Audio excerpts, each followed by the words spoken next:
Greet all the comrades from our alliance who are here. And let me also greet our mother, Austin, who is with us here. Medimpo. Ngibingelele no mama wasekhaya ka General Secretary wethu engimbonayo khona naye la akahambi yethu GS namhlanje. Manje mjwayele hamba yedwa akahambi yedwa namhlanje. And welcome to all of you comrades. You will excuse me if there are people I've left out. The proper introductions are still going to be made tomorrow to recognize all our distinguished guests in particular who are with us here today. But I want to say especially welcome to all of you comrades, the delegates to this 5th Special National Congress of the South African Communist Party. Give yourself a big round of applause for being here.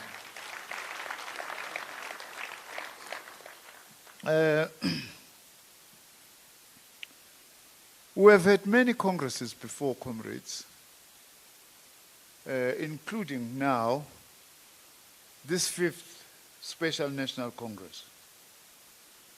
We are meeting during a very complex period in our revolution, both domestically and globally. This is a period that requires maximum unity of the SACP. Because periods like these, they normally come with new challenges and new stresses, and we are not going to be able to deal with them as the SACP unless we are united. I nearly said we are not going to navigate. As the SACP, we do not only navigate, but we also have always played a vanguard role. Now, I want to say this, comrades, because being a vanguard party is not something that we wear like a badge or a cap and say, I am a vanguard. It's the role you are playing, and you must end to be a vanguard every day, every hour. If you were playing a vanguard role day before yesterday, and you continue playing that vanguard role yesterday, but you are no longer playing that vanguard role today, we are not a vanguard party. We must know that. I think this is also a task that we need to understand, all of us in the alliance. Sometimes, comrade, former President Mbeki, I hear comrades in the ANC saying, I'm leader of society. We are leader of society. The ANC strives to be a leader of society, but you don't wear that like a badge and seek to impose it on people. You must act as such, that you become respected as leader of society. And such periods call for such humbleness and understanding of the situation that we face. Comrades, we are meeting here for the first time in 30 years with the ANC not being a majority party. It's a huge setback. It's a huge setback. It's a situation we haven't faced since 1994. It's a situation that we are facing for the first time. And we all went out, by the way, during the last elections to campaign for the African National Congress. And Comrade GS, I want to say, I'm witness from myself, and many of these comrades here were all out campaigning for the victory of the African National Congress. Surely it can't be that some of our comrades in the ANC when we have lost this much, they start throwing stones and saying, we didn't see where we're communists. We were everywhere campaigning for the African National Congress because we believed that the ANC must not lose power. Of course, we were faced, as always, every revolution is faced with a counter-revolution. Part of the counter-revolution was this Moonshot Pact, whose aim was to begin by bringing the ANC under 50%. In the part we had characterized this, by the way, as the anti-majoritarian liberal offensive. So they attained their goal of bringing the ANC up under 50%. But they realized that they can't afford to just dislodge the ANC completely because they will not be able to face the realities that are facing our country. But let's not fool ourselves. To them, it's the first step for people to begin to be used to a government where the ANC is not a majority as a step towards dislodging the movement completely. Therefore, comrades, we're now in a situation where we have a government of national unity. No one bargained for this. No one wanted this. That's where we are now. And it's going to be very important that we provide the direction and the line as the South African Communist Party, mapping a way forward given these realities that we are facing. In other words, we must do what Lenin long told us to do: concrete analysis of concrete conditions that we are faced with. We had always insisted, and we still do, as our General Secretary will outline in his political report, that we are committed to the alliance. We need this alliance. Perhaps we need this alliance more than we needed it before. And it is therefore important that we do not take each other for granted as allies, but we know that we are all together as one. That is very critical, comrades. But it's important also that we listen to each other. We don't want to sound as if we are complaining as the SACP. We have been calling for a reconfigured alliance for a reason. It's unfortunate that our ANC comrade more or less just dismissed this. We were calling this for a reason, to say, post-94, we are in a completely different terrain. And we need to understand our role as an alliance in these post-1994 realities. Not as if we are deep in the 1980s or in the 1970s. And therefore we should discuss. And also we're arguing another thing. We welcome the ANC's renewal effort. But how can the ANC just renew itself without actually looking at its own allies? Without looking at the alliance as to what is happening in the alliance? As a result, we are of the view that in pushing for a reconfigured alliance and with our patience, this has been taken now to mean that we can just be kicked anyhow as the South African Communist Party. No, we cannot accept that. Acting as a vanguard means we know the direction which we want to go. But I don't want to take the words from the General Secretary. But at the same time, comrades, periods like this pose very serious threats and dangers that we must watch. Firstly, when we are faced with difficulties, our people are unemployed. We have got what we call the increasing crisis of social reproduction, violence in society, including gender-based violence. It's very easy to be populist when you are in front of our people promising them things that you will not be able to do, but you want to try and buy the eyes of our people. To be a revolutionary is not to be populist, but it's to be popular by speaking the truth and providing the right direction. Also, another thing we must run away from, in Marxist terms, is to be voluntaristic. I'm not talking about volunteering, I'm a volunteer. Voluntarism is something will happen because you wish it would happen. Revolution is not conducted by wishes. Revolution is part of practical hard struggle.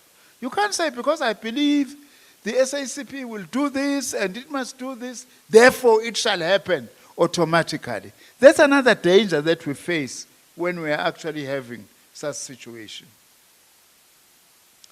The task, therefore, comrades, is to wage struggles to change the balance of forces on the ground in favor of the workers and the poor of our country.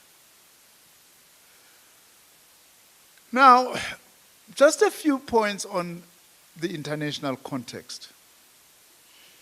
Comrades, we are South Africa, part of the African continent. But our continent is facing difficulties that perhaps it hasn't faced. Perhaps Comrade TM, Malumwam, since the days of the OAU. I don't remember ever 6 countries or so being expelled from the AU or OAU. The genocide that is taking place in the Sudan, I don't think we've ever had such a thing in the African continent. The growing arrogance of those who are still playing a colonial role in our continent, refusal and stubbornness about the liberation and self-determination of the Sahrawi people, amongst others, the continent is not in a good shape at all. And that poses a question to us as revolutionary forces. What are we to do to deal with the situation that we are facing? It's very interesting, by the way. There's hardly any coverage of Sudan. There are more people dying in Sudan than anywhere else in the world at the moment. So that's the context also in which we are operating. I never thought I would watch genocide live on television, like what is happening in Gaza at the moment. And abated and aided by the imperialist countries. For me, I may be wrong, no bala, the genocide in Gaza actually marks the crisis of the so-called Western civilization. That in fact what is happening is showing the true colors of Western civilization. That you can allow people like the Palestinians to be butchered in this way, in front of the whole world and doing nothing. That's why we must thank the South African government for the stance it took by going to the International Court of Justice to actually report these Israeli bullies, and that what they are doing should be characterized for what it is. We know that on its own will not solve the problem, but it provides important ammunition and ideological fight, battle, to expose what is happening. The conflict in Ukraine, we must understand it for what it is. It's the imperialist offensive against Russia, breaking an agreement that was made between George Bush, the senior, and Gorbachev of the Soviet Union towards the collapse of the Soviet Union. That if we allow the two Germanys at the time to unite, one of the conditions for that is that NATO, the North Atlantic Treaty Organization, are not going to move an inch east. Of course, in many respects, Gorbachev himself was very naive. I'm sorry to say so. To think that, because not long after that, when the Soviet Union collapsed, imperialism started dismembering Yugoslavia, moving towards the east. Now they are there, close to Russia.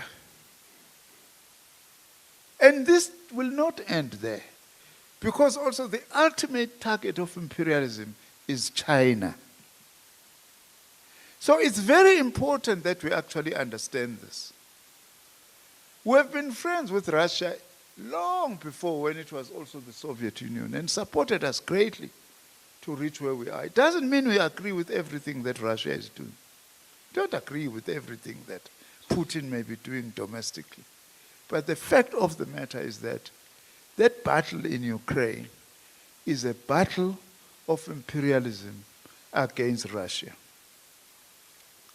Now, comrades, these are some of the things that we are faced with as the SACP.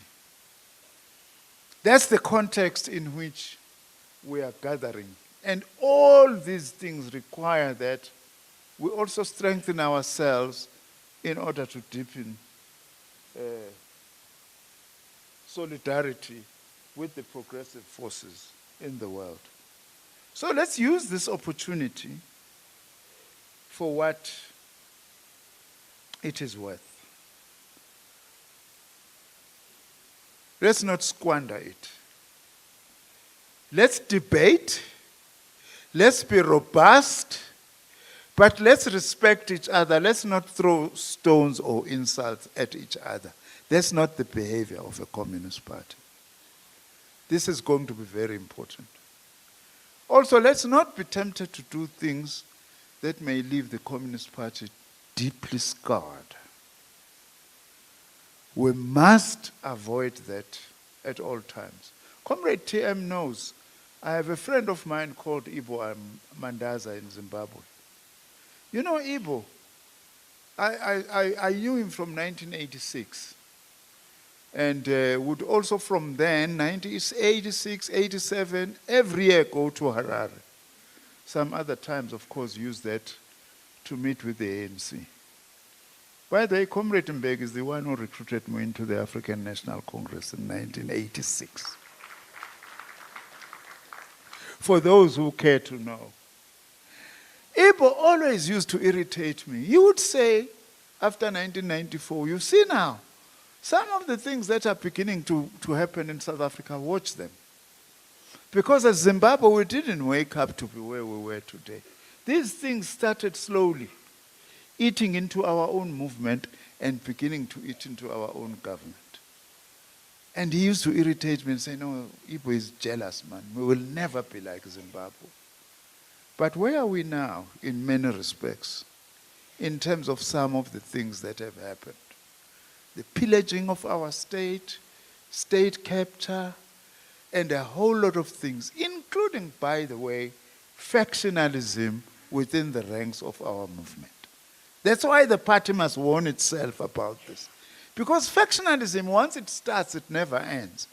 It ends up being that one faction defines its condition of existence as the total annihilation of another faction.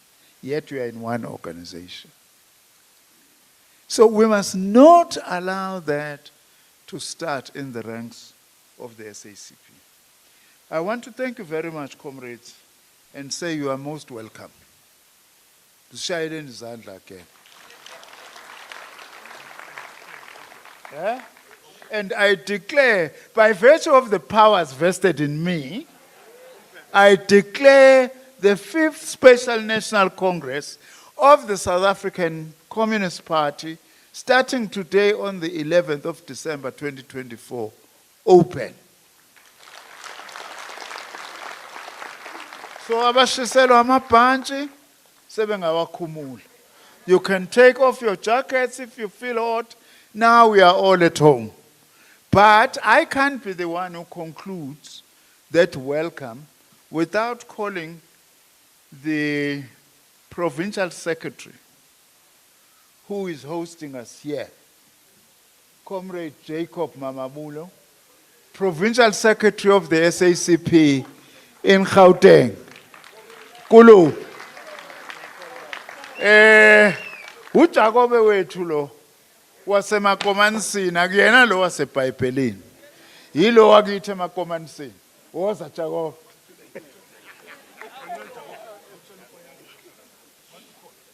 Comrade Panyaza. Comrade Panyaza, where are you? Where are you? Nasa sipane mfowethu zwakala ngapha. Wozohlala ngapha. Wozobe ngakuboni. Angik-acknowledgeanga. Please come and sit this side. So we know it's because at some stage we're going to call you. We know it's nice to sit there. Uzenza umas. Wawishintshe futhi.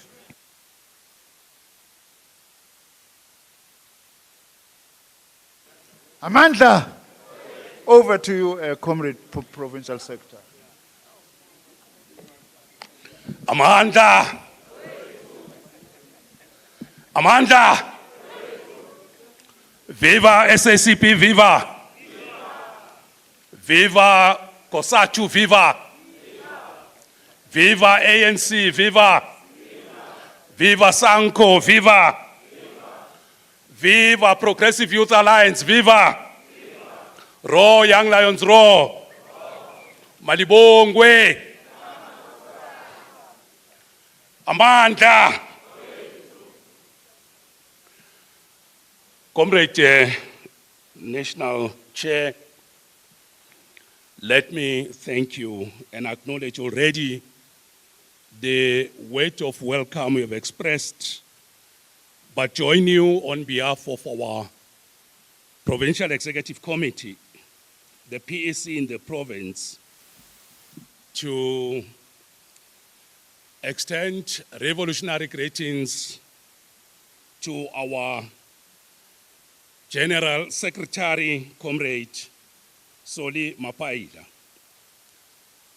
Let me also take the opportunity to extend our greetings to the entire leadership of the Central Committee and, of course, to our alliance partners, the African National Congress, and of course, let me also join the National Chair in acknowledging and extending a fraternal salute to President Thabo Mbeki. Let me also take the opportunity to acknowledge and greet the Chair of the African National Congress in the province, and of course our Premier, who will have the opportunity to greet Congress tomorrow, Comrade Panyaza Lesufi.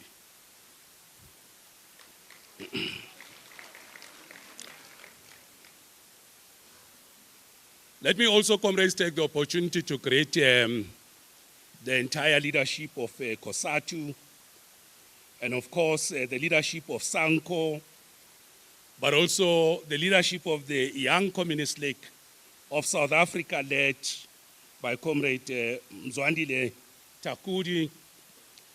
Let me also take the opportunity, comrades, to acknowledge the presence and warm greeting to Umama Dimpo Hani. Long live the fighting spirit of Chris Hani, long live.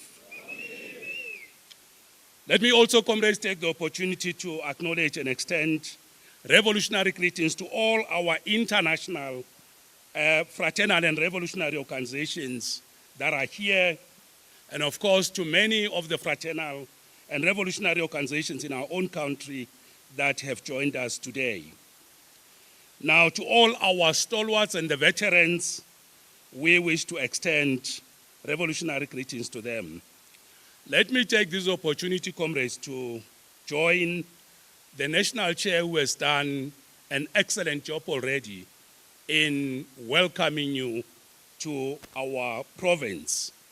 We are quite confident as the PEC that the Special National Congress will have a very good time, a very good Congress here in our province, And on that note, comrades, we wish to say to all the delegates, we wish you all the best. Enjoy our province. Feel free to travel to any part of our province.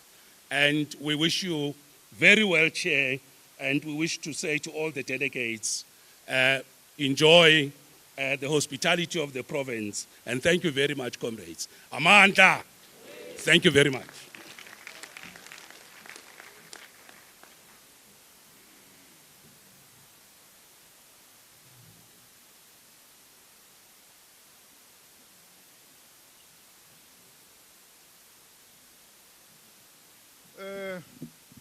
Thank you, Nopal.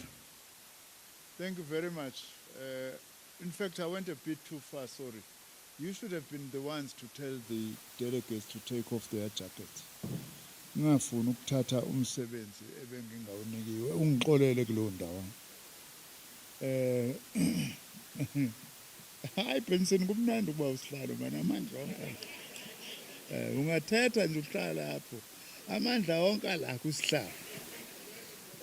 Comrades, the next item is item 8 in our program, which is the presentation and adoption of the Congress Credentials Report.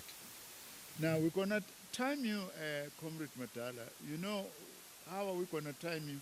How long is it going to take for this Congress to adopt the credentials? That's a test. Our first Deputy General Secretary, Comrade Madala Masu.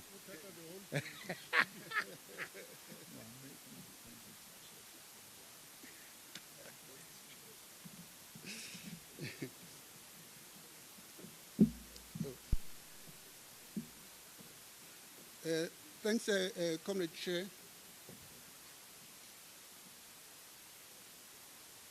We just want to indicate that we're expecting 469 delegates, voting delegates in this 5th Special National Congress, and also 202 of non-voting.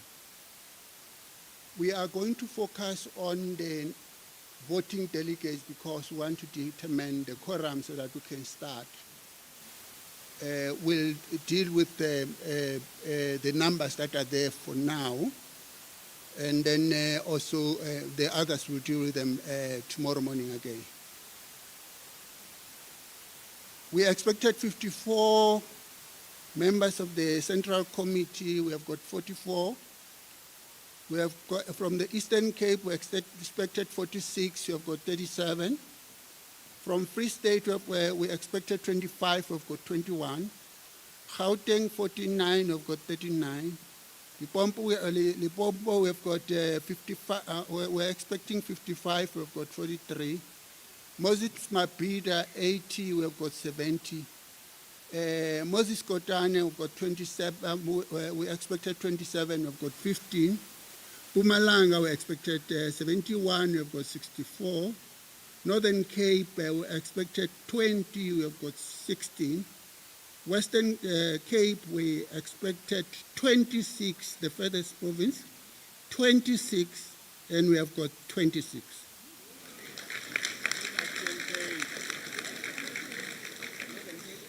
Young Communist League of South Africa, 16, we expected 16, we have got 9. So the total delegates expected were voting delegates were 469 as indicated, and present is 384. We are still running short of 85.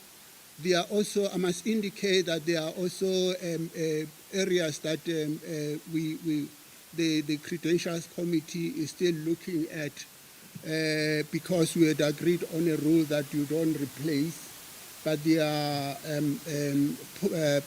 situations that we're pushing us to take in. So they are part of that 85. So in terms of our quorum, we're expecting 236, and we've got 384, which means that we do have a quorum to start this Congress.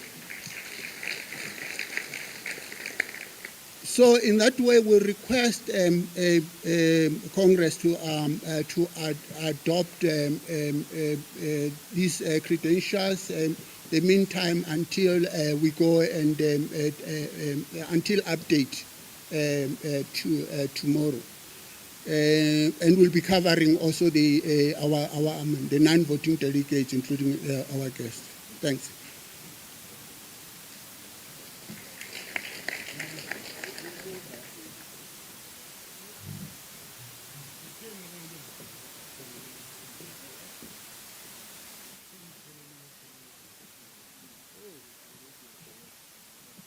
Comrades, there is a board from Moses Mapita. Moses Mapita, province.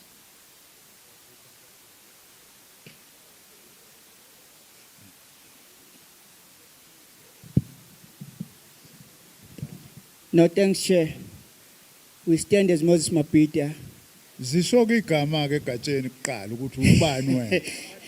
Yeah, ukuthi ubani.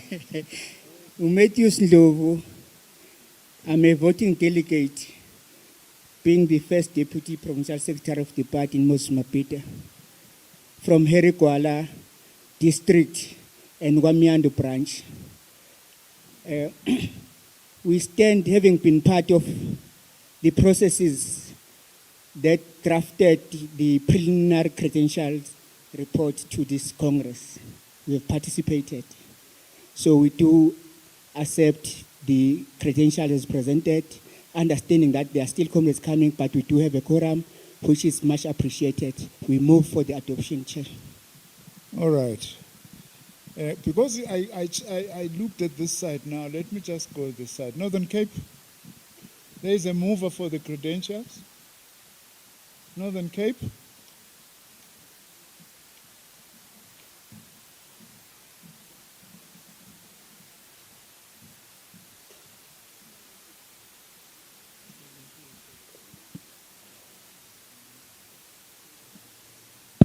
There you go. Comrade Chair, I'm not yet moving. I want to do a correction. Alistair Jack, the first DPS of the Northern Cape. We are 18 currently here, not 16. And the other two are on their way. Thank you, Comrade Chair. Okay. Thank you, thank you. All right. That's a correction. Free State.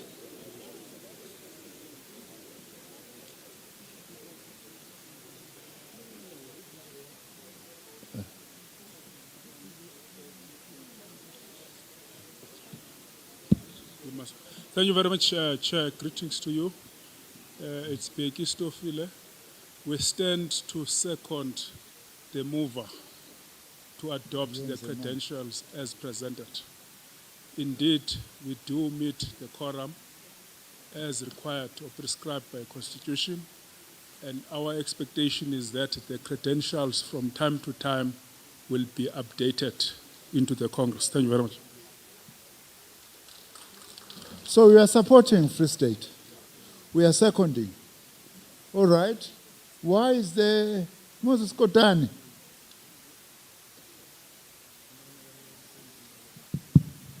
National Chair, we don't dispute having made a quorum, but it would be illegal for Moses Kotane to keep quiet when it has 24 people here accredited, and there it reflects 15. We don't want to appear ill-disciplined. That's the only way, Chair. Thank you very much. All right, thanks for that correction, Nopala. It's noted. It's noted. So I hope, Comrade First DGS, these corrections are acceptable.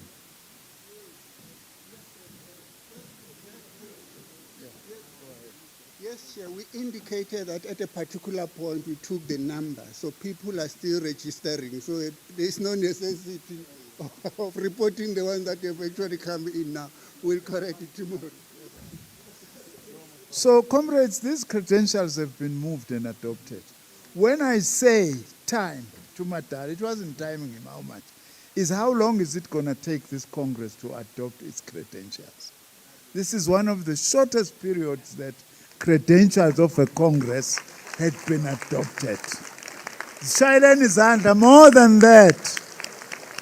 Manda! Viva SACP, viva! Comrades, we made a mistake earlier. Ngisacela uChief Mahlangu aphakame. Uhleli phi? Oh, Chief Mahlangu. Sicela ume nje baba kanjalo. We wish to acknowledge you. This is the brother of Solomon Mahlangu.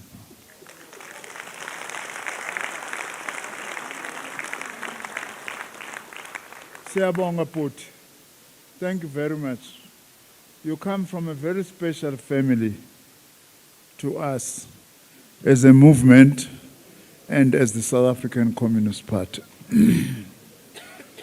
Ukube ngiyakwazi ukucula ngabe ngiqala le ngoma. Yo Solomon. Uba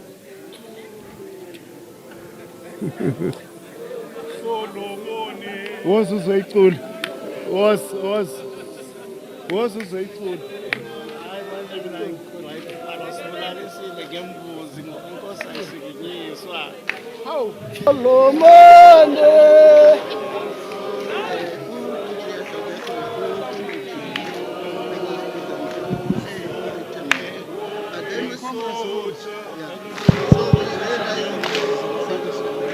Ela bolawa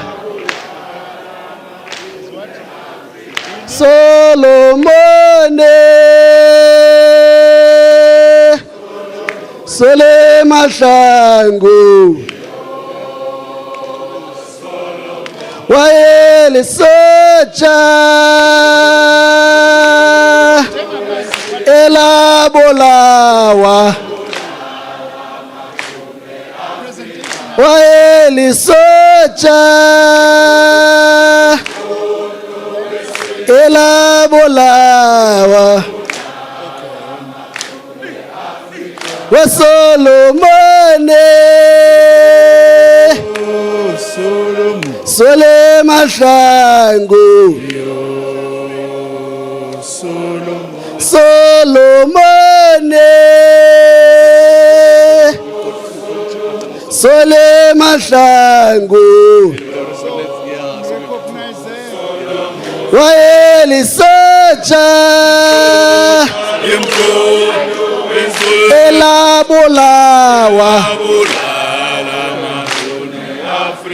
Wayeli socha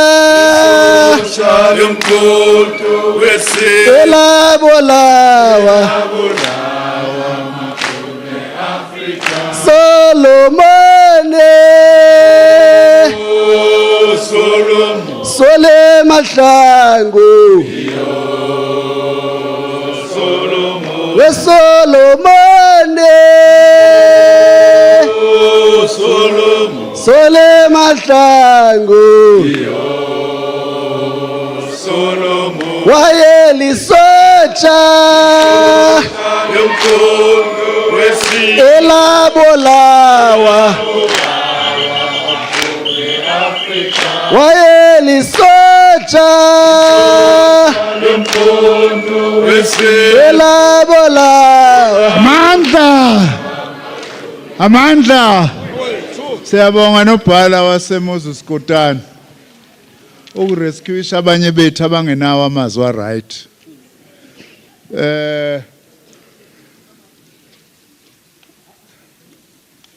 Mabila makhosi kwaMahlangu. Can I start by apologizing Ndabezitha? Inkosi ayisukunyiswa. Kubuye kusho nje ukuthi ngowakadambuza. Nabangakithi labanye abakadambuza bayazi nendaba ngaphandle kwaMateyu lo oqhamuke emakhaya kwaMnyanda. Kufanele ukububula ubuzongikhuza. Inkosi ayisukunyiswa. Siyaxolisa Ndabezitha. Khona omunye uChief Mahlangu waseWitbank. Ndabezitha. Hayi comrade Stofile kwawena uphakamisa isandla manje. Hawu. Ndaba ezitha wamkelekile ekhaya siyabonga. Yeah. Kuthiwa indawo yamakhosi ilapha. Not emuva. Ngiyacela ama-officials angisize okuyiwona wenza umsebenzi. Angikwazi ukumultitask. Ngiconcentrate kulo msebenzi engiwenzayo manje. So ngicela abantu nibahlalise ngeendawo zabo please. Yes, ngononini.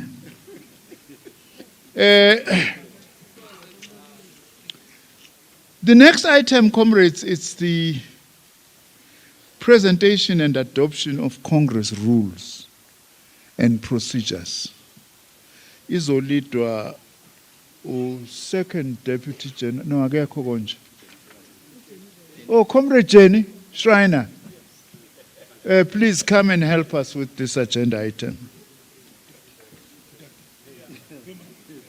You have got your own document. I have got my own document. Amandla. Comrades, in your book 1, you have the Congress rules. We are not intending to read them line by line. These are the Congress rules that inform the way that the SACP runs our Congresses. Whether we are running a national Congress, a special national Congress, whether we are dealing with a national, provincial, or district Congress, the rules are adjusted, obviously, in terms of the authority of the constitutional structure that is meeting.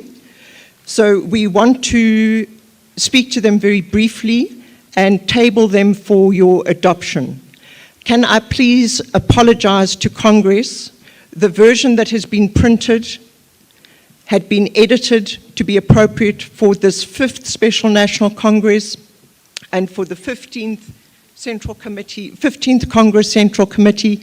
And to the Central Committee and to Congress, we want to apologize that what has been included is the version that still speaks to the 3rd Special National Congress and the 13th Congress Central Committee. So with that amendments, wherever you see the 3rd Special National Congress, please read the 5th Special National Congress. Where you see the 13th Congress Central Committee, please read that as the 15th Congress Central Committee. And then obviously the paragraph that deals with 7.16 that refers to checking out of the university. You'll remember that the 3rd Special National Congress was held in a university.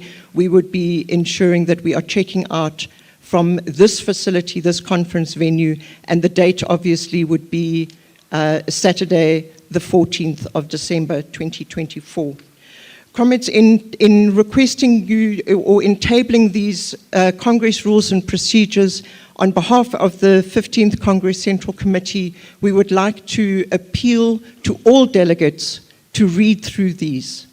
Let's ensure in delegations that we are conscious of the procedures not only for plenary sessions, but equally for the commissions, but most importantly, for what the National Chair was in calling on us to put into practice. As a vanguard, we need to behave as a vanguard, which means that in all of our conduct during these 4 days of the Special National Congress, we should be guided by our Constitution and these Congress rules and procedures. Comrades, it covers the steering committee, it covers the attendance and credentials, it covers the identity tags that we all need to ensure that we wear, so that whether we are participating in plenary or in commissions, we are identifiable as either guests of that we've invited to join us in this Congress or voting delegates, and that is clear. It deals with our speaking rights. It deals with our responsibilities as delegates to a national Congress.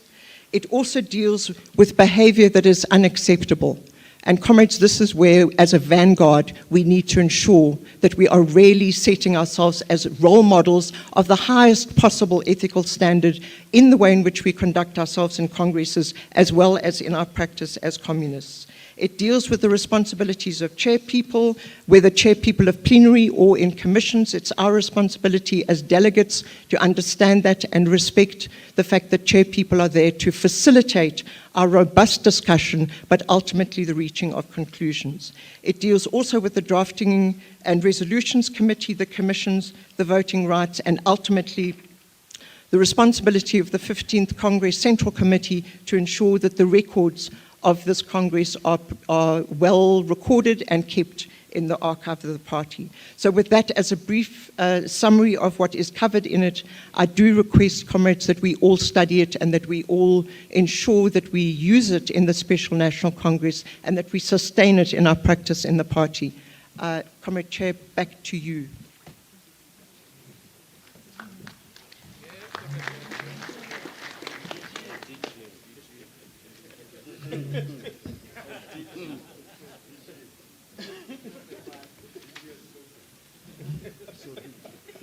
Thank you very much, comrades. Can I just thanks Comrade Madala. Before I move, call for a mover. If you go to page, it's under 8, chairpersons. Okay? Chairpersons. If you go to 8.3C, okay? I just want to draw your attention to this, comrades. The right of the chair to withdraw the right to speak where there has been an infringement of rules and procedures. Please take note of that.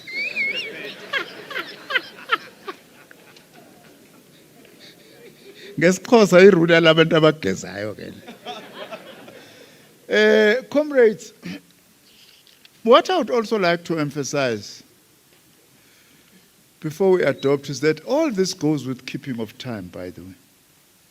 I think it's going to be very important that we keep time because we have got a very substantive program. So we must arrive on time in plenary. Bengazi kusekhona abantu ababhemayo. Babonile nje abanye abambalwa. Ababhemayo kufuna bafike early so that they smoke baqede futhi bangami eminyango and stand this side and smoke and smoke and smoke then baqede. Mina ke ngagcina ukubhema ngo-2012. So I know what it is like. I managed to stop. Thank you to that. Nashaya kancane kangaka. I stopped smoking, Dokotela. Yeah, and I grew up in a woman-headed household. My mother told me one thing about time. No matter how important you are, mfana wami, when you are going to meet with people, you must be on time. Because if you are not on time, you are being rude to the people that you are meeting.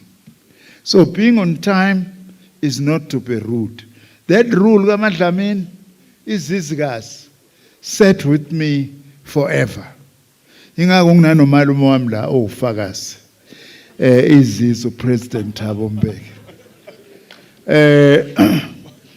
Now, comrades, we are going to ask Comrade Madala again to come now so that we adopt the agenda and the program of this Congress, which is very important. Comrade Madala? Huh?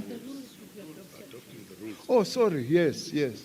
Well, you know, comrades, you will excuse me, I was telling the General Secretary, it's the first time I attend Congress, General Secretary. So I forget that I'm chairing sometimes, you know. So, no, honestly, it's the first time I'm attending this Congress of the party, as chair of this big gathering. So please excuse me. So, uzongisiza. So, with first, comrades, can we get a mover for the adoption of the rules? Ubhekise phansi ke manje. Moses Kotane. Yeah.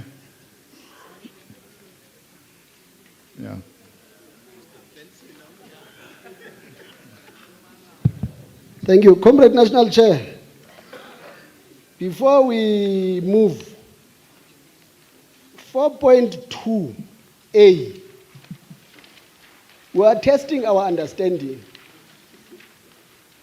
We feel like it's a wrong formulation to say SACP alliance components, Yes. which are ANC and its leagues. We have no alliance with leagues.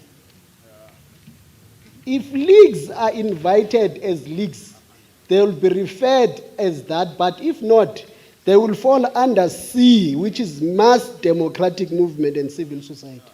Okay. The next one, which you did not talk to when you were talking about the one you like of withdrawing. The one there, 8.4, we think that is wrong. It's a wrong principle to say the chairperson must vacate the chair if she or he wants to propose a motion. Congress will end up agreeing on many chairpersons. The chair of the session speaks whilst chairing the session, but does not go back and say, I want to be an individual. Can I speak now? Then it will be wrong if we do that.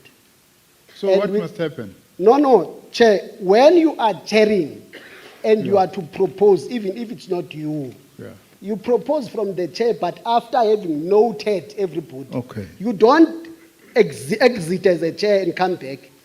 All right. With sounds that chair, nice. we're proposing that you adopt the rules. Thank you. That sounds nice. You chair and propose all at once. Aha!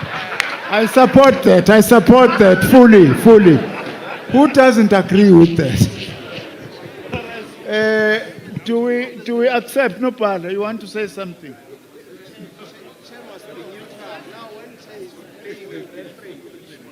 Amanda. No. I think it's important that we address this question, Comrade Matota, our Provincial Secretary, Moses Kotani. There's a principle to it. It's a principle of fairness and ethical and moral consideration that the chairperson of a meeting, it's pulling together various discussions, is not in the discussion. But we understand he's a leader, he's a member of the organization. But at the point that he has a strong view, he must recuse himself or herself as the chairperson to make a point that can be debated by the rest of the meeting. So he doesn't have to, because as a chairperson, he can summarize and make conclusions. So that's the moral basis of this question, the manner in which it's articulated. But it is also important to say, these are different gatherings, okay? There are PC meetings, for instance, wherein even the chairpersons, or other meetings wherein the chairpersons also have to participate in the meeting.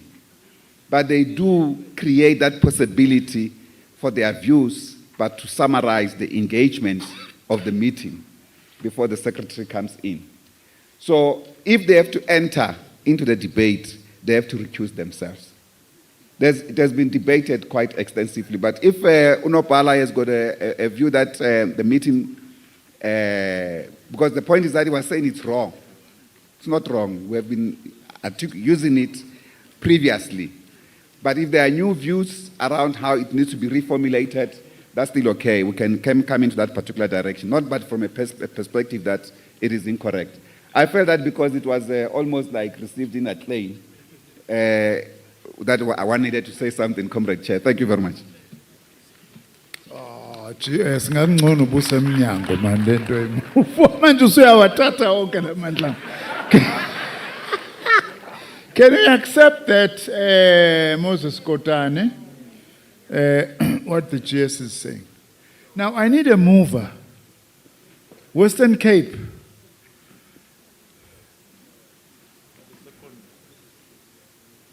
Thank you very much, Chair. With the amendments made, by the way. Yes, I must say, Chair, the issues Comrade highlighted, which talk about the 13th National Congress and so on, are enough evidence to suggest that indeed these rules were never reviewed. Therefore, as the Western Cape, we move. and we are happy with the clarity of the GS. Chair. Amandla kubendoyikisi. La ngiyakwazi awufuni ngibe namandla kulo mbutho. Comrades, can we get a seconder? Eastern Cape. Khabo mama. La ngizobuye ngiyibone impumalanga inkinga ukuthi la phambi kwami manje ne-height ngibuye ngisithwe le microphone. Comrade Chair, Pumelelo Saziwa is my name.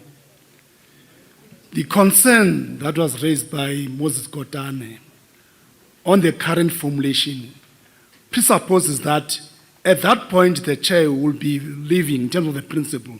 There will be somebody else that must come. Therefore, in our support, the leadership, therefore, must not allow a vacuum in the chairing at that point. That's our seconding part. Thank you. Point taken. Are you seconding though?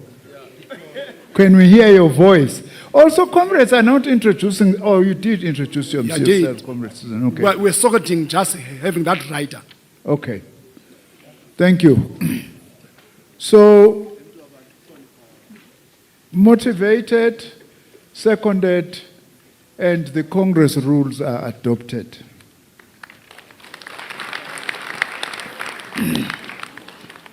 The next item, comrades,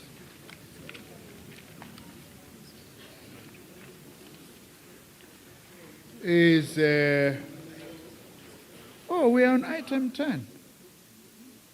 Wow. This is very impressive. Now, are we to thank you or you are to thank me as chair for being ahead of time? Comrades, we are now coming to a very important item. We've invited Comrade, before that? Adopt a program. Sorry, comrades, program first. Bandla, bese ngimangele ukuthi ngibizile uyangela ama powers lawo wasama Moses Kotane uyangikhipha. Comrades, we are presenting this program for adoption. In day one, from your program, we are proposing that item 5 will not be dealt with today because there are certain things that have been raised that need some corrections at a particular time. We'll find time as we go on in the Congress to present that. That is the SACP Heroes and Heroines Tributes and the observation of a moment of silence. So we'll be having those items: arrival, press briefing, special delegates take place, singing of the international as we have dealt with, official opening as we have handled that, and the welcoming address as we have handled that, and the presentation of an adoption of credentials, and then presentation and adoption of Congress rules and procedure. Just there, when the people were laying out, they dropped this item we're dealing with now. So we want it to be inserted, which is the presentation of Congress program for adoption. Then will be followed by a presentation on the understanding of the struggle around the NHI, and then we'll have the announcement and adjournment. Then the following day, we are going to start tomorrow at 8:30 when we'll be taking our seats, and we're asking comrades, please don't look at that as the casual time. It's that 8:30 is actually coming into the hall because of the processes outside. We are asking you to treat it as serious. Then we'll have the introduction of guests and acknowledgement of solidarity messages. And then we have the address by a premier of the hosting province, Gauteng. And then we'll then have a presentation of the 15th Congress Central Committee Political Report, followed by the presentation of awards, to Missing Persons Unit and acknowledgement of reburial of comrades from exile. And then after lunch, we'll then have the presentation of the state of the organization. You see there it has been written from 1400 to 1700. We have decided to cut off 30 minutes out of that. It will be 1400 to 1630, because that 30 minutes is meant for contra lesser. It's going to address immediately just after that item. And then we then have International Solidarity Evening starting at 17 hours up to 1930 following day. Then on the third day will be on the third day we'll then be having again the same process 8:30 getting inside and settling, and then we'll then have messages starting from YCL, SA, Sanko, COSATU, ANC, and want to point out to our fraternal structures, just observe that time, because we're not going to take it. Observe that time, prepare to deal with it as it is. If kunenja edlisikhathi idla esethu, because heat esisidlile so besilate. Then we'll be having then presentation of finance report, and then the outline of commission. So from lunchtime up to dinner at 20 hours, we will be having commissions in sessions on the second day. On the fourth day, we'll be having same process taking place, and then commissions reporting until 12:30, and then the closing address scheduled for 12 to 13 hours, and then we'll have announcement of closure of Congress by the national chair, 13 hours, 13:30. Then we'll have a press briefing, 13:30 to 14:30, and then we'll adjourn. We want to point out there will be one item that will disrupt us. There is this practice that we have adopted in the party, even in the central committee. We invite our stalwarts. So stalwarts, from time to time, we give them an opportunity, because the reason why we are inviting them is to listen to developments in terms of how we're presenting issues. So from time to time, when they want to address us on a particular area where they think they need to present, we are open for that. And we have already indicated to them, and President Mbeki, at any time, you tell us and say, there are issues that I want to share with you after having listened to you, and there are issues that we believe that they need you to pay attention to. Thanks.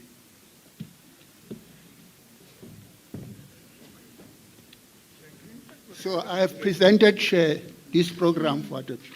Okay. Thanks, Comrade Madala. Can we get a mover?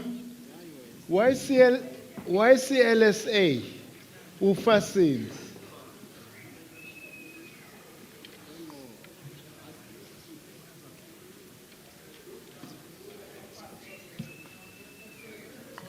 No whistling.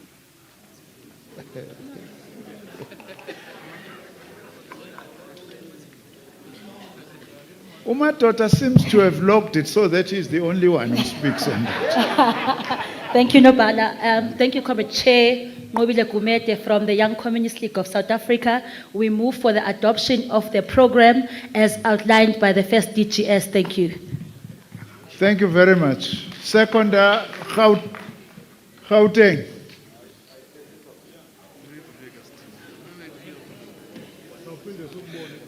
Impumalanga iphakamisanga. Nangicomrade uMajuba nonobhala abahleli bayiso. My name is Hope Apo. I come from the SACP PC, coming from the Brian Bunting branch. District is Linda Jawani district in Gauteng. We support the proposal for the adoption of the program with the amendments which were made by the first General Secretary of our party. Okay, thank you. Eastern Cape, I thought you wanted to second. You seem to be having an issue.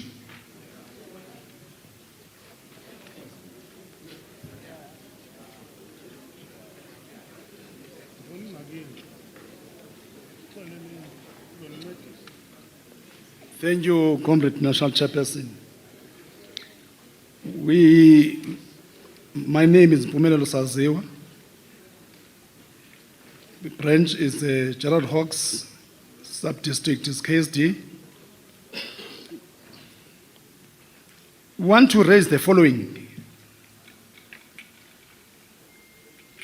In terms of item 14, read with items 18 up to item 20 as message of support. In the last Congress, we had the same challenge where messages of support were presented after the presentation of both organizational and political reports.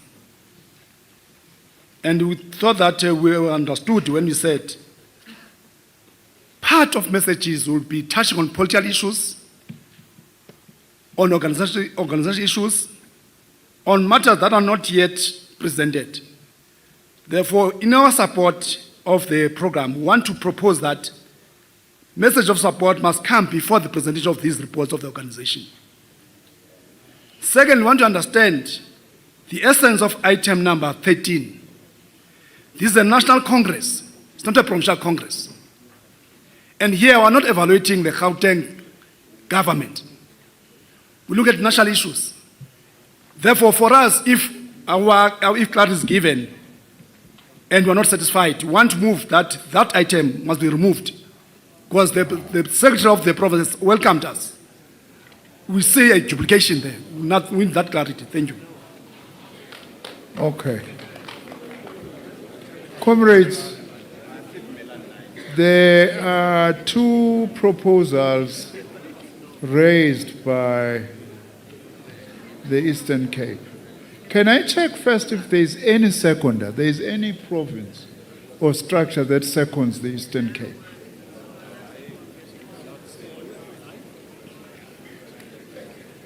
Western Cape.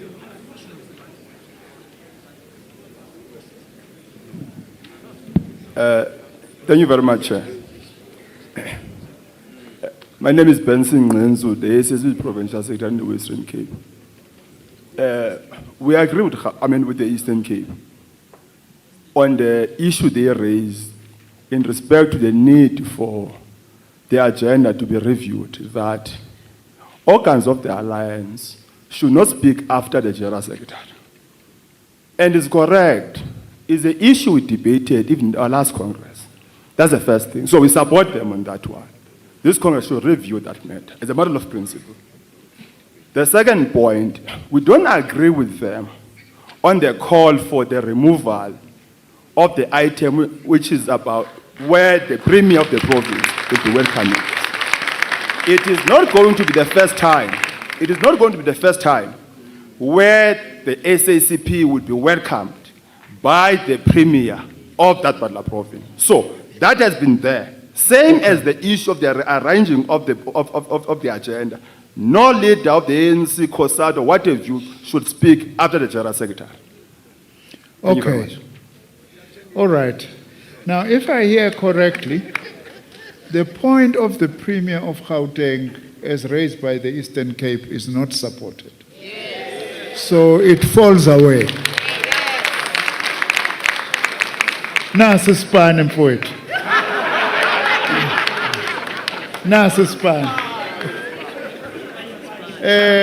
Now, there is then this other matter of the agenda. When do our allies speak vis-a-vis our General Secretary? Is there a counter motion to that? Fresh start.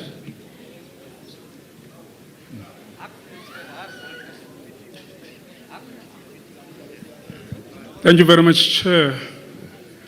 It's not really a counter, but it's before I arrive to a point to agree with either suggestion, there's a point that needs to be clarified by the table. What is presented here, my assumption is that it might have been communicated with those that you expect them to come and speak. And when you do any alterations, you need then to be mindful of such.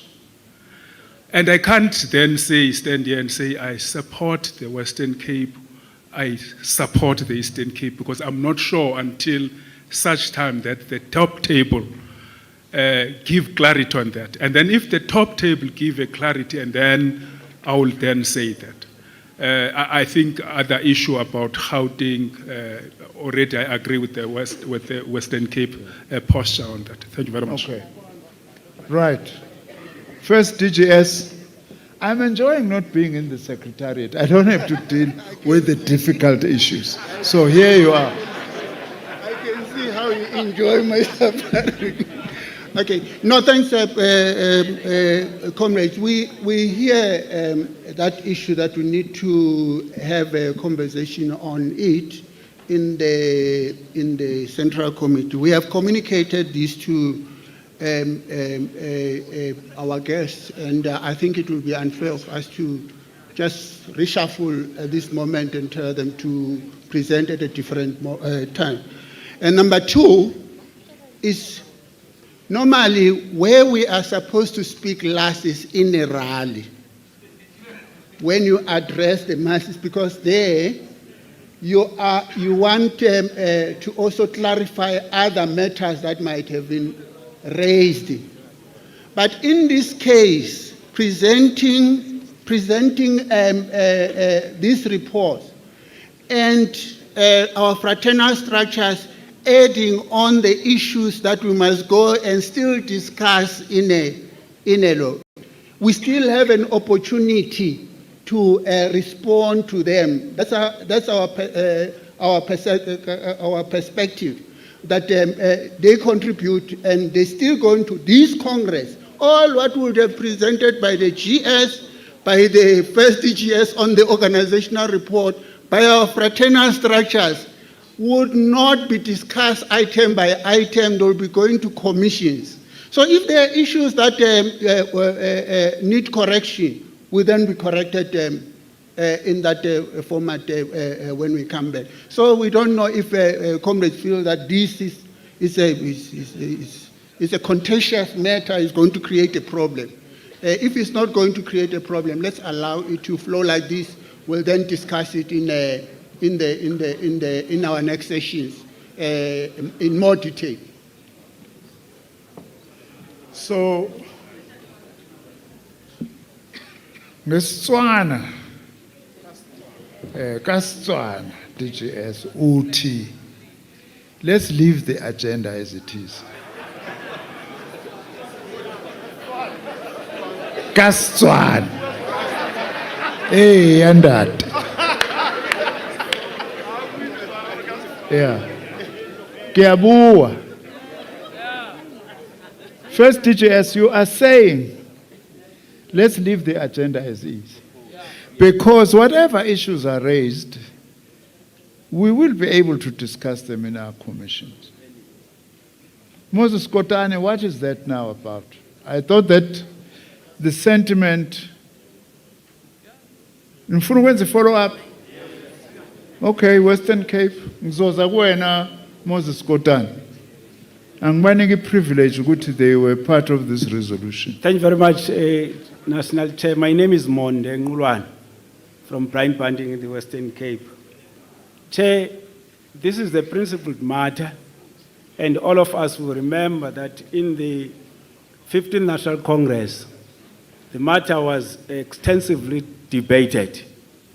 Now, the expectation, Chair, is that all our fraternal structures are invited from today until Saturday. So there shall be and cannot any time that is allocated for them to come and speak. They are invited from today until Saturday. The issue of accommodating what and when they are going to speak after our president, which is the GS of the party, cannot be a matter for debate. Okay. Be careful, ungabizi uGS ngo-president. Ngoba I'm still going to pursue this motion kaMantashe ukuthi the office of the chairperson in the SACP ngoba ayina president iphendulwe ibe upresident.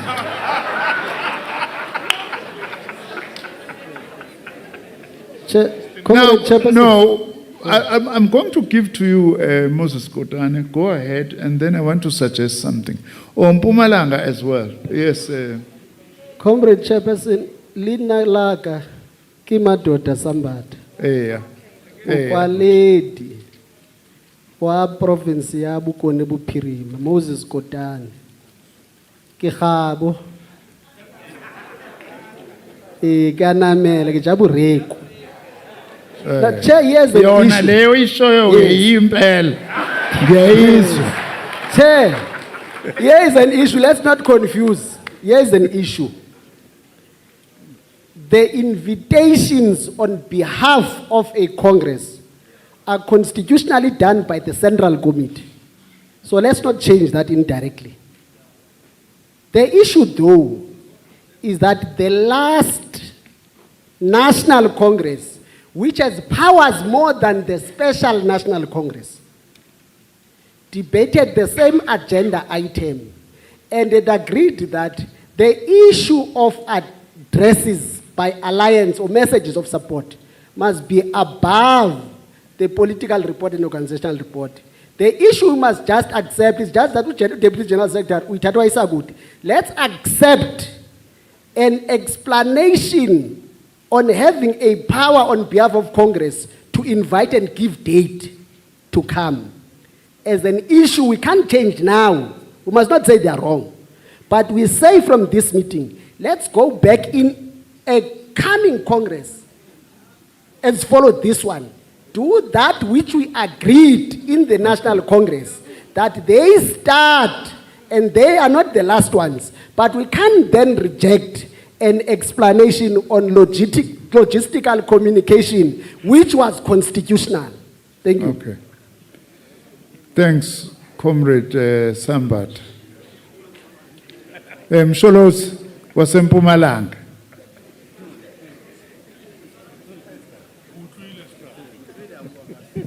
Ke utlwile ndata.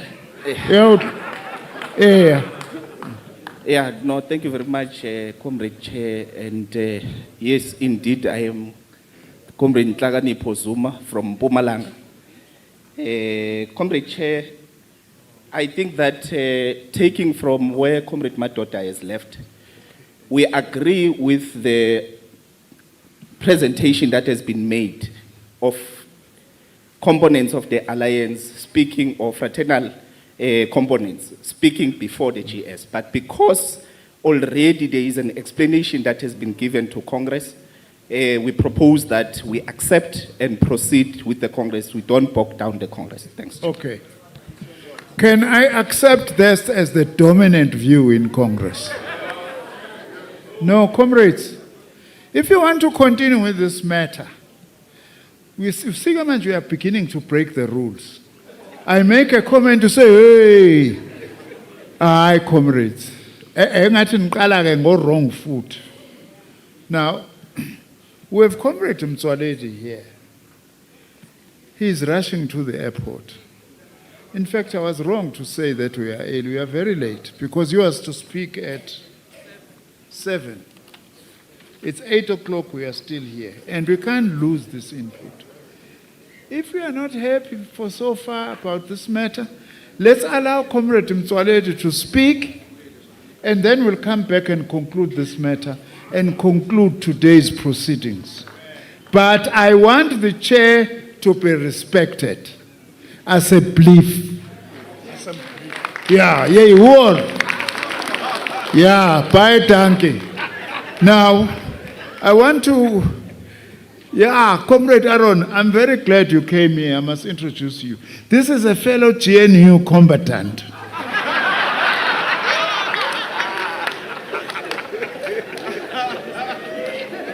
So angisangedwa manje Mtsolethi.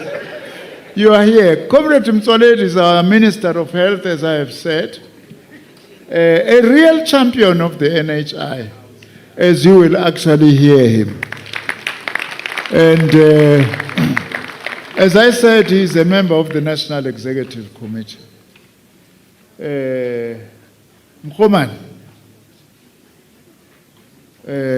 come. You want that? Okay. Now, if we are to see that, it means we must join the masses. Okay. Oh, let I must be the only one on stage, Chairperson. Only.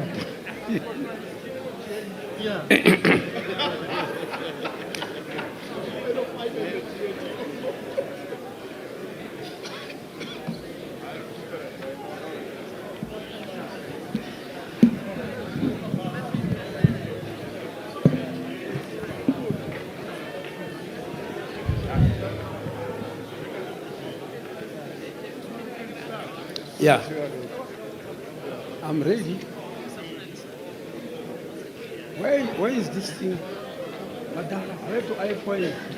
Where do I point to move this thing? Eh? Where do I point?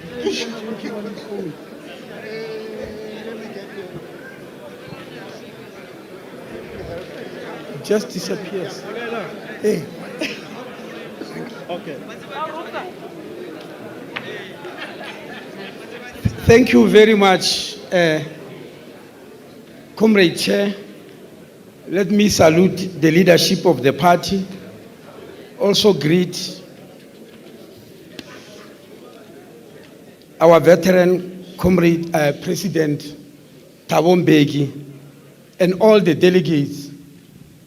Comrades, I cherish this opportunity. You don't know how happy I am, because I've got a feeling that this issue of health care, if we are not careful about it, is going to embarrass us at a very wrong time. In terms of transformation, I am not going to stand here today to deliver the NHI Act and start arguing with you that section this and that says so, section this and that. It won't help, much as it is important for you to know the Act, because I can assure you, the majority of people who oppose NHI have never read that Act. You can hear from their oppositions. They are opposing about something they read in some paper somewhere, but they never read the Act. So I'm not going to explain the Act to you. I'm going to show you what the healthcare system of South Africa looks like today. You will make up your own mind whether that situation must be left or whether that situation can be cured by NHI or whatever system is being proposed to cure it. That's what I'm going to do. But as a starting point, this thing is not moving, man. Yeah, as a starting point, comrades, I want to show you this because it's important. A healthcare system. A healthcare system is not just conducted in the vacuum. The World Health Organization has defined long ago what a healthcare system must look like. And they said it has got 6 building blocks. You might simplify it and say it has got 6 pillars. So that when you want to look at your healthcare system, whether it is running well or not, you do it in terms of the pillars. You put yourself in terms of those pillars and see where you are. Now we all know the pillars of any building. If any one of them gets weak, the whole building is going to shake and it will have problems. Now the pillars of healthcare system, if any one of them goes weak, the population will feel it. They won't know, of course, because they don't have that skill or information. They won't know that this is a pillar that's missing. But they will feel it. They will feel that something has gone wrong. Now, the first pillar is leadership and governance. What is the leadership of your healthcare system and how is it governed? The second one, access to essential medicines and other commodities. Early on in this session of government, in this term rather, there was a shortage of syringes and needles in the Eastern Cape because something went wrong with procurement. The population did not know that that is pillar number 2, but they felt it. It was shaking because there are people who can't live without a needle. People who are diabetic, who must inject themselves 3 times a day in order to survive. If you tell them there's no needle, it's a death sentence. So they will definitely feel that there's something wrong with our healthcare system. Then there's a health workforce, which many people will believe is nurses and doctors. Anybody working within the hospital yard constitute part of the health workforce. If you want to see it, just fill the hospital with doctors, surgeons, very senior surgeons and nurses, and have no ladies who sterilize equipment. No operation will be conducted in that hospital. You'll start feeling the importance of the lady who is in the laundry, washing sheets or sterilizing equipment. So the whole health workforce must be looked at. The fourth one, comrades, I put it in red for good reasons, not because of your Congress, but I put it in red. I'll explain to you why. And I'm going to come to it later. Why is it in red? The health system's financing, how your healthcare system is financed. The fifth one, health information system. We are busy implementing it after 8 years of creating it. What do we mean, comrades? We are still running a healthcare system where one patient can be treated by 10 different doctors in the same way without any one of the doctors knowing. Not only doctors, institutions. You can go to a private hospital tomorrow. They examine you, they do tests, they give you treatment. You can leave it at home and go to another private hospital and start from the beginning. And on the third day, drop them, go to a public hospital and start from the beginning. You can keep on doing that and putting the medicines back at home. Nobody will know that actually you are repeating because we don't have a health information system that talks to that. We have asked the CSIR to do it. It took them about 8 years, but it's completed. We have just piloted it in the clubbing in the Free State. We are now rolling it. It's going to work in both public and private. It's not solely for the public sector. And we are not the only people in the world who are suffering a lack of a healthcare system, health information system. That's why it's a pillar of healthcare. The last one, health service delivery. This talks to packages to which the population receives health. If I'm a woman and I'm pregnant, what can I expect from the healthcare system? What is there for me? Which is standard, which I may expect, and if it's not there, I can be able to lodge a complaint. Once I deliver a baby, what is due to that baby until the baby reaches our age? Because you need to be nurtured. If tomorrow I contract TB, what do I expect from the healthcare system, both public and private? That's health service delivery. Now, I want to pause a little bit and go to something that is related to what we're dealing with here. What is called the Alma Ata Declaration. Alma Ata is a small town, very small town, in the former Soviet Union. After the dismantlement of the Soviet Union, Alma Ata is in the state of Kazakhstan. On the 6th to the 12th of September 1978, the World Health Organization and UNICEF, United Nations Children's Emergency Fund, they call a joint conference in that small town of Alma Ata to talk about primary health care because they were worried that except countries such as Cuba, the rest of the world is moving on a curative healthcare system. We are waiting inside the hospital and inviting people to get sick and believe that we have got all the instruments and the power to fix them. That's a curative healthcare system. And that was worrying the UNICEF and World Health Organization. 164 countries attended this conference. There are 3 things which are on the screen there that emerged from this conference. The first one, they defined health. Even if I may fill this hall with doctors who deal with health and ask them a definition of health, I may likely get as many definitions as there are doctors in the room. Nurses, doctors, or even health workers. Even you, if I ask you today, what do you think is health? I'm going to get as many definitions as the number of people in this conference. And Alma Ata thought it is better to define it. And they said health cannot just be defined as the absence of disease or infirmity. Must be defined in 3 ways. 1 is a state of good physical health, yes. Good physical being, yes, which everybody knows and thinks. But they also said it's also a stage of mental well-being.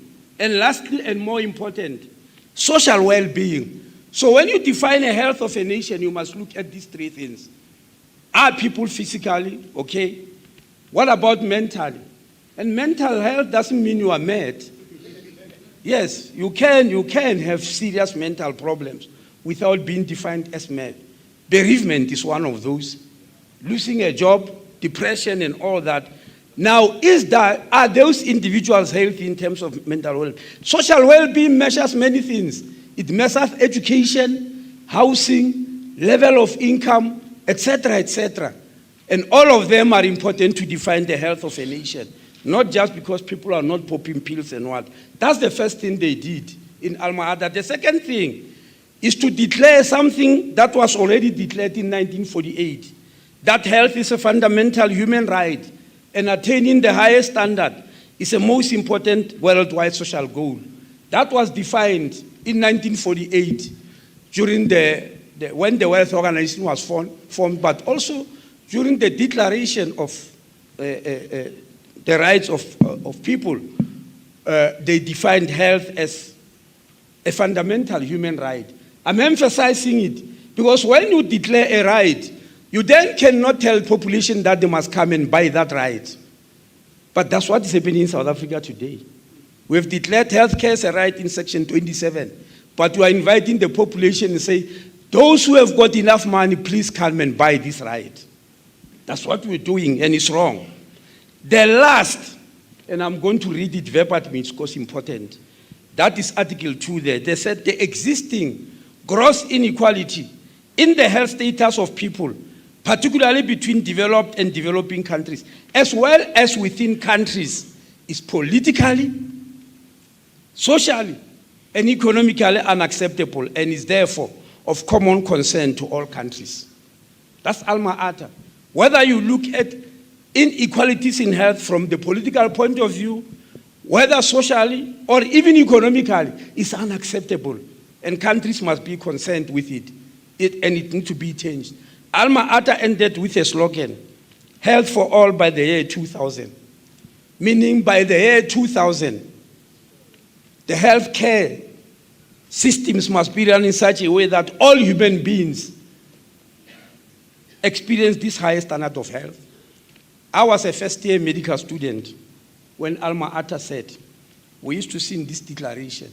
But because I was an activist, we were not happy with Alma Ata. The fact that they say by the year 2000. Because the year 2000 was 22 years away.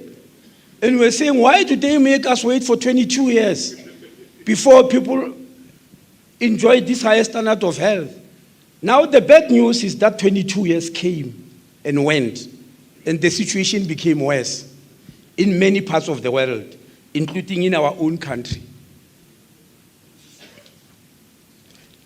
So the primary health care should be the basis on which healthcare systems are based. That was the essence of Alma Ata. Now, I am going back to that red thing there. Health system financing. When we talk about health system financing, we are not talking about the budget. That one is not complex. It's difficult, but not complex. Ministers of health all over the world, they stand in front of parliaments and read the health budget. That's not what it means. Healthcare financing goes deeper than that, as I'm going to show you later. How do you finance your healthcare system? Why is it red? Because NHI is exactly that. There are many people who give NHI different names. A new healthcare system, which is so expensive that the country cannot afford it. A new healthcare system that needs you to have brand new hospitals, a lot of nurses and a lot of doctors first, and a lot of equipment. You have got to get ready, you must get ready for it and all that. That's exactly what they believe NHI is. It's not, comrades. NHI is simply a healthcare financing system. And it talks to two, and only two things. When you define NHI, the two things must be there. Those who oppose it prefer only the first one. What is it? That every human being must receive good quality health care. Exactly what Alma Ata said. That's number one on NHI.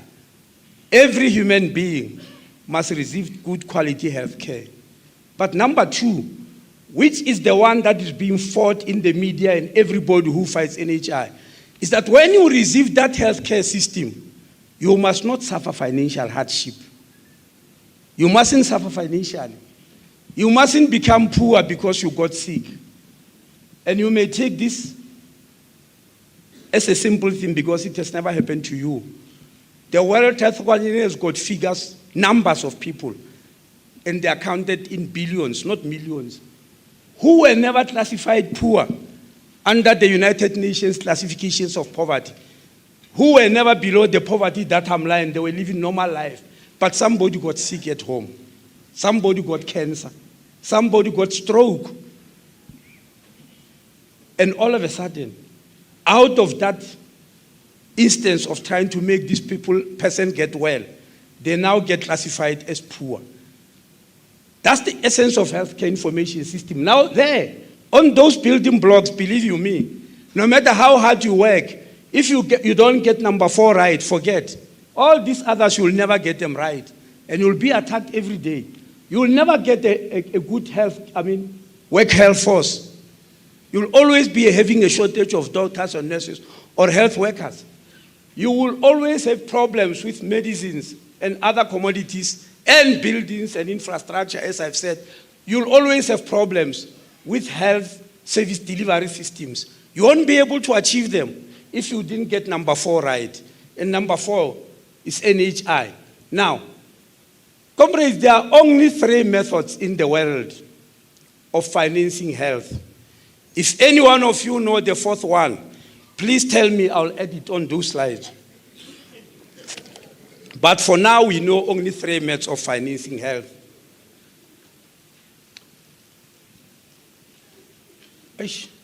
Yeah, I want you to concentrate very seriously now. The 3 methods of financing health are represented in those graphs.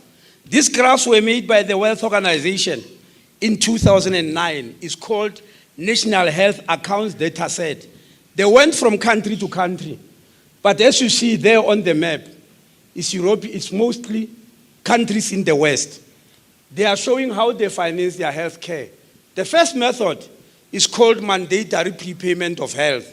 It is blue there on those graphs. It is the blue bars. Mandatory prepayment of health means you are paying for health before the person is sick. That's why they say prepayment. But it's mandatory. Once a country establishes it, it's mandatory for every citizen. That is what is called mandatory prepayment of health. A budget of a country falls within that. Mandatory prepayment is not only the budget. When a minister of health or finance stand up and read and say the health budget this year is this much, he is actually paying for the healthcare system before people are sick. But the manner in which it's done, as I'm going to explain, will define one country from the other. The second is called voluntary prepayment of health. You are paying for health before the person is sick, but you are doing it voluntarily. In South Africa, it has got a very simple name. It is called medical aid. That is the red thing on those graphs. It's called medical aid. I did not put the name medical aid there because I did not develop those graphs. They come from the World Health Organization. And not every country calls this thing medical aids. Countries call this thing different names. Some just call it medical insurance, health insurance, what. We call it medical aid. But the generic international name or global name is voluntary prepayment. That is red. The last is out of pocket. And out of pocket is simple, cash. For everything you get in health, you pay cash from your pocket. In the same, exactly the same way that you do in a supermarket. If you want good health, you must pay for every article. Now the World Health Organization call it out of pocket. Now what are you looking at? What are you seeing there on the screen? As I said, those are mostly rich countries. But when you go to the extreme, that is your extreme right. On the extreme right, there are two countries there. Why they are not standing with the others is because the World Health Organization declared them outliers. Outlier. I think in my language, Pedi, outlier, the nearest definition of it, ke lijela thoko. I think so. I don't know any other way of defining it. Ke lijela thoko. You are doing what other people are not doing. You are alone. Who are the outliers there? This issue of South Africa and US being outliers was defined as far back as 2009. Why are we outliers? Because we are doing what the other countries are not doing. Our preferred mode of financing health, as you can see, is red and green. It's what? Medical aid and cash. All other countries are moving to mandatory prepayment. Now, NHI is mandatory prepayment. The World Health Organization called universal health coverage. Not universal health care as people are saying.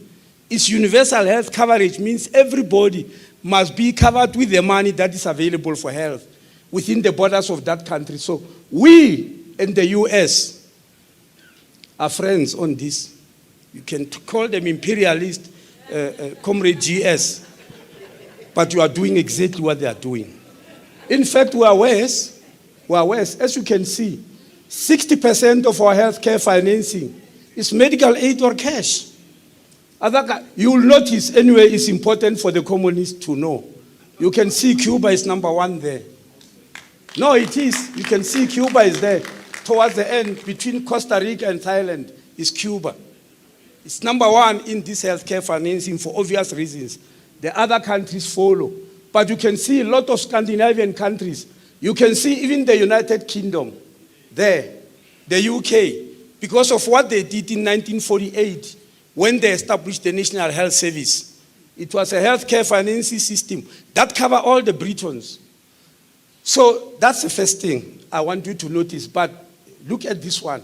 Africa, a disaster in the making. This is Africa. The World Health Organization declared it a disaster. Why?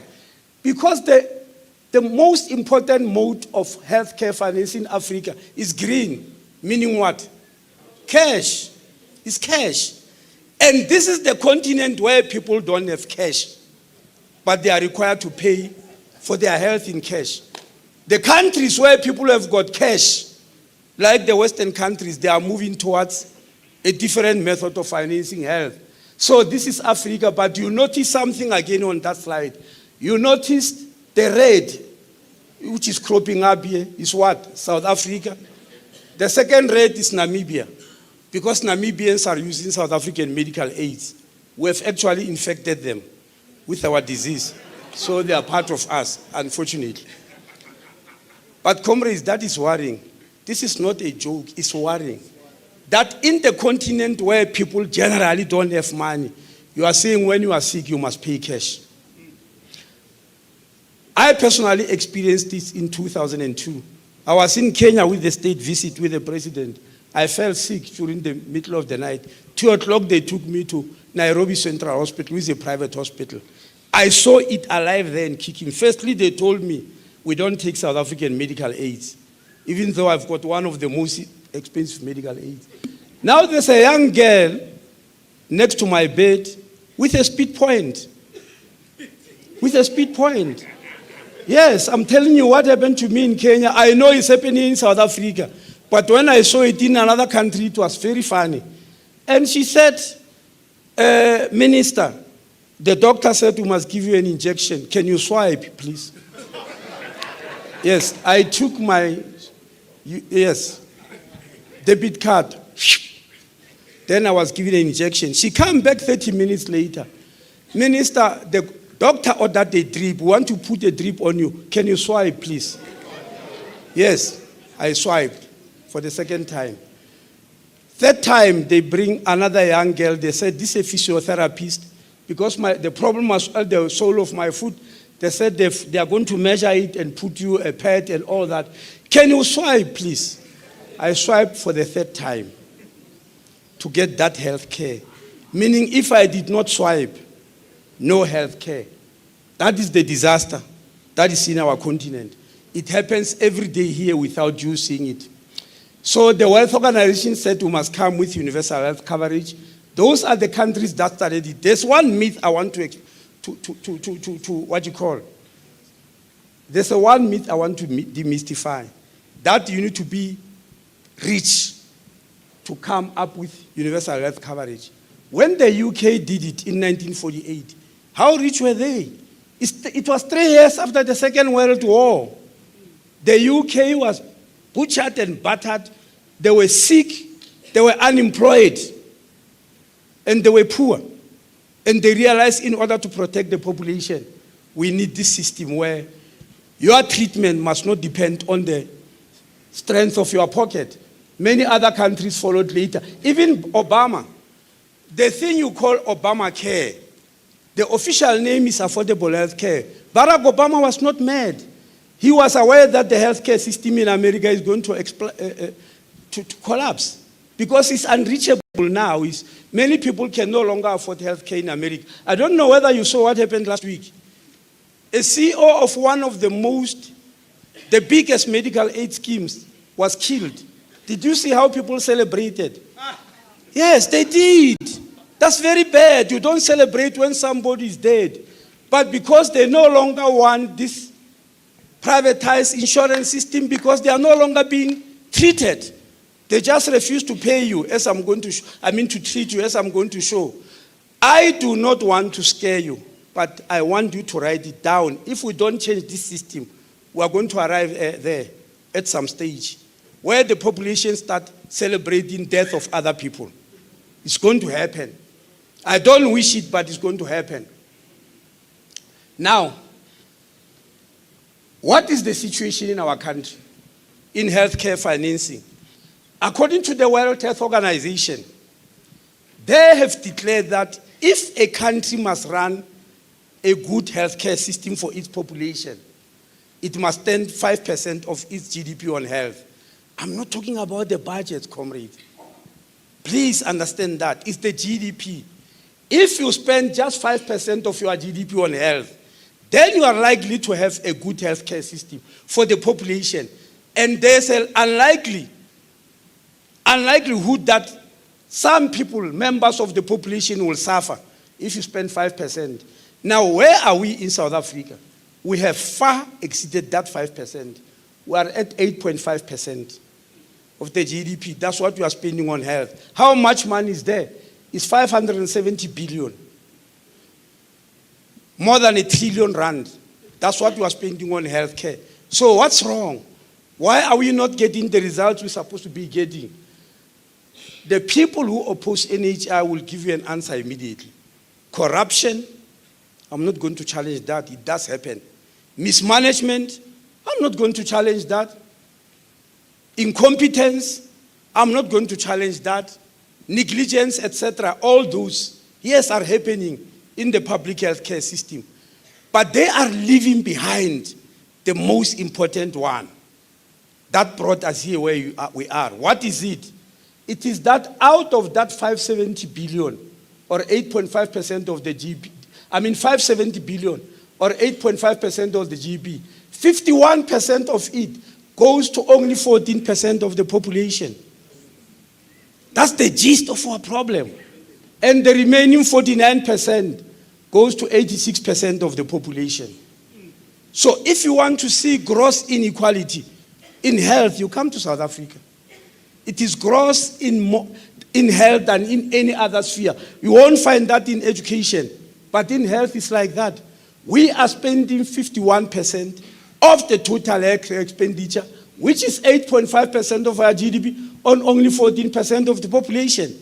And the 86% of the population must still finish. I know that I might be getting overexcited, but please allow me to show this. Who are these 14% of the population?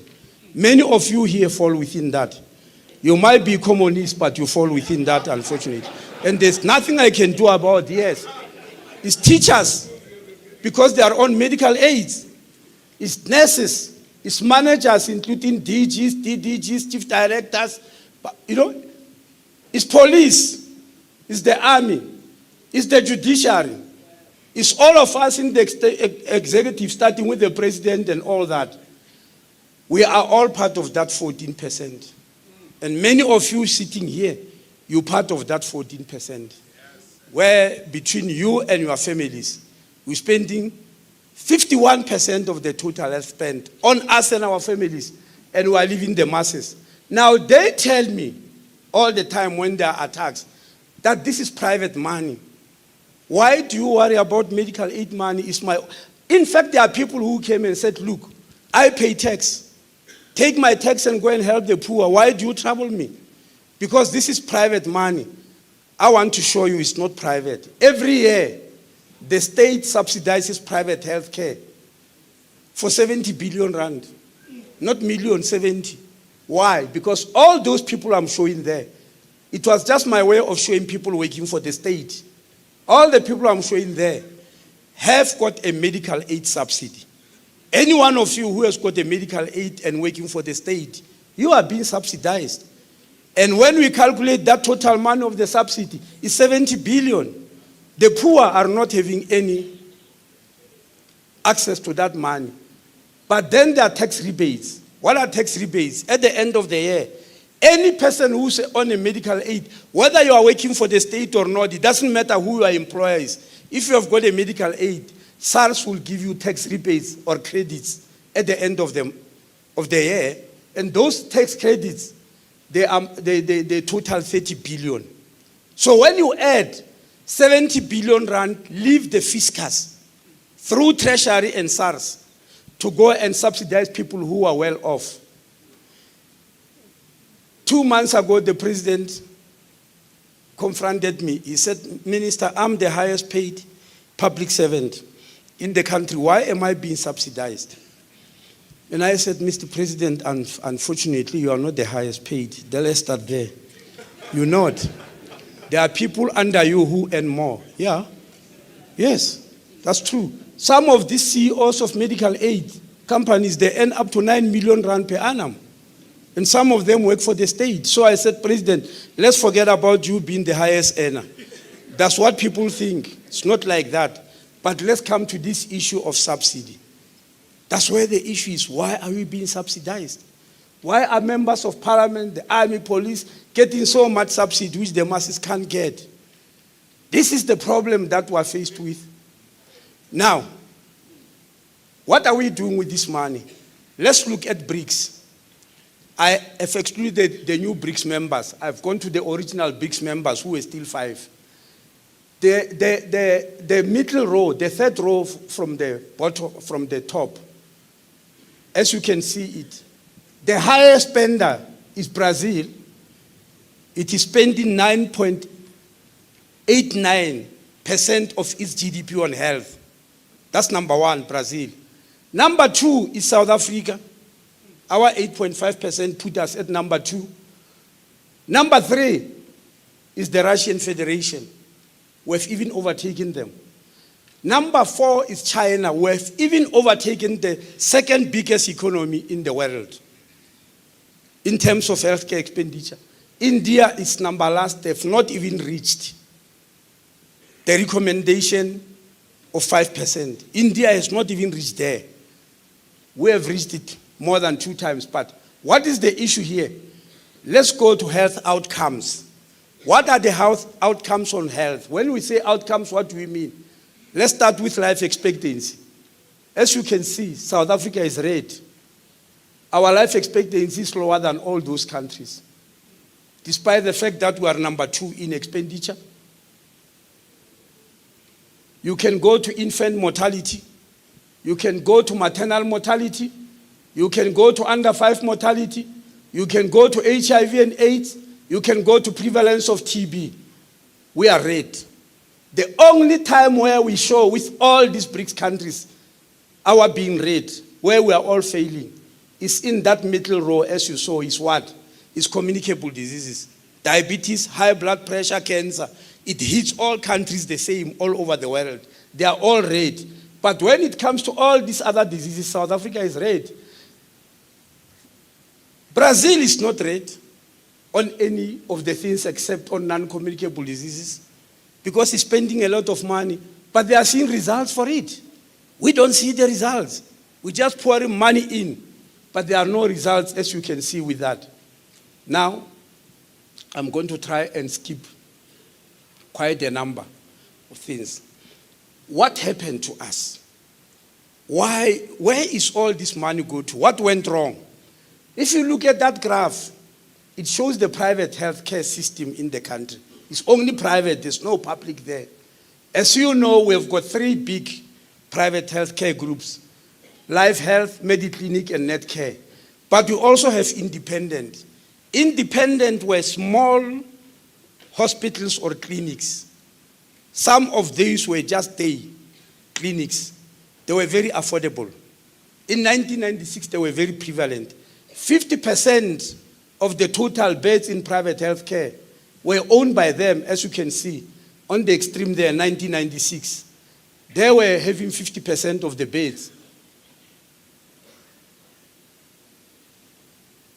In 1998, I don't know why those years appear like that on the screen, but it's 1996, 1998, 2000, 2002, etc. In 1998, something called market concentration happened. You know it very well. When you start mergers and acquisitions, absorbing the smaller ones and making big monopolies and all that, that's market concentration. It took 10 years. At the end of it, you can see the results. The independents were wiped out. They were left with 10% of the beds. Netcare got stolen. Mediclinic also got stolen. But Life Health, more than Mediclinic, as you can see, they now have 90% of the beds. What are the results? They call the shots. They call the prices. They are the ones who are making the prices. Don't think medical aid and specialists are making prices. They are made by private hospitals. And they call any price they want because they now have monopolies. You can look at the price of private health care now. Starting from 1990, it was affordable moving according to inflation. It changed in 1998. That graph there, I mean that arrow, that is heading for the sky. That's the pricing in private health care because of market concentration. Now, this is where the war is. That's why the people who are fighting NHI are not even health workers. Mostly they are business people, if you check. Yes. The fight that was staged by Busa is because they are in business. Why? Look at that graph. Red is the cost of debt. How much money do you borrow to build a private hospital? And blue there, or purple, is the return on investment or profit. In any business, you start with capital, you owe, you work, you break even, you start making profits. As you can see, the profits here started in 1998. These are not profits, they are super profits. If you think I'm lying, go to compare. There is no place to make a profit in South Africa than in the private healthcare system. Not in the mines, not in energy. No, it's like that. You go to a private hospital. If you have got money, you invest in a mine, you'll get your income after 7 years. Your profit after 7 years. In healthcare, you get it immediately. Yes. And somebody asked me, why do sick people pay so much money? I said, no, because they are scared to die. Comrades, let me tell you here, I'm a doctor. Yes, they are. I'm a doctor. If I go to a colleague who examines me and say you are growing a tumor in your head, and we need to remove it, and we want 250,000 rand. On what basis am I going to argue with him? I can't see what is inside my head. It's not possible. It's not like a pair of shoes where I can say, oh, this one is mad. Let me go to the next shop. I'm going to agree. You're going to pay. Whatever they want, you'll pay. If you are unable to pay, word goes out in the newspapers, they put you there and they start cheating the nation that this poor person is sick. For them to get, okay, we want 250,000 and he doesn't have it. Can you pay? And people start feeling guilty, they pay. That is extortion. I don't know, yeah, we're making, yes, it's extortion against the nation. We're making noise against extortion in the construction industry. This is sophisticated extortion. Because where is that money going to? It's not for this person who has got a tumor. It's like, I don't know, I don't want to speak ill of Christianity. I'm still a Christian, by the way. But there are churches these days where poor people donate money, believing they are giving it to God. When they are giving it to Mfundis, yes.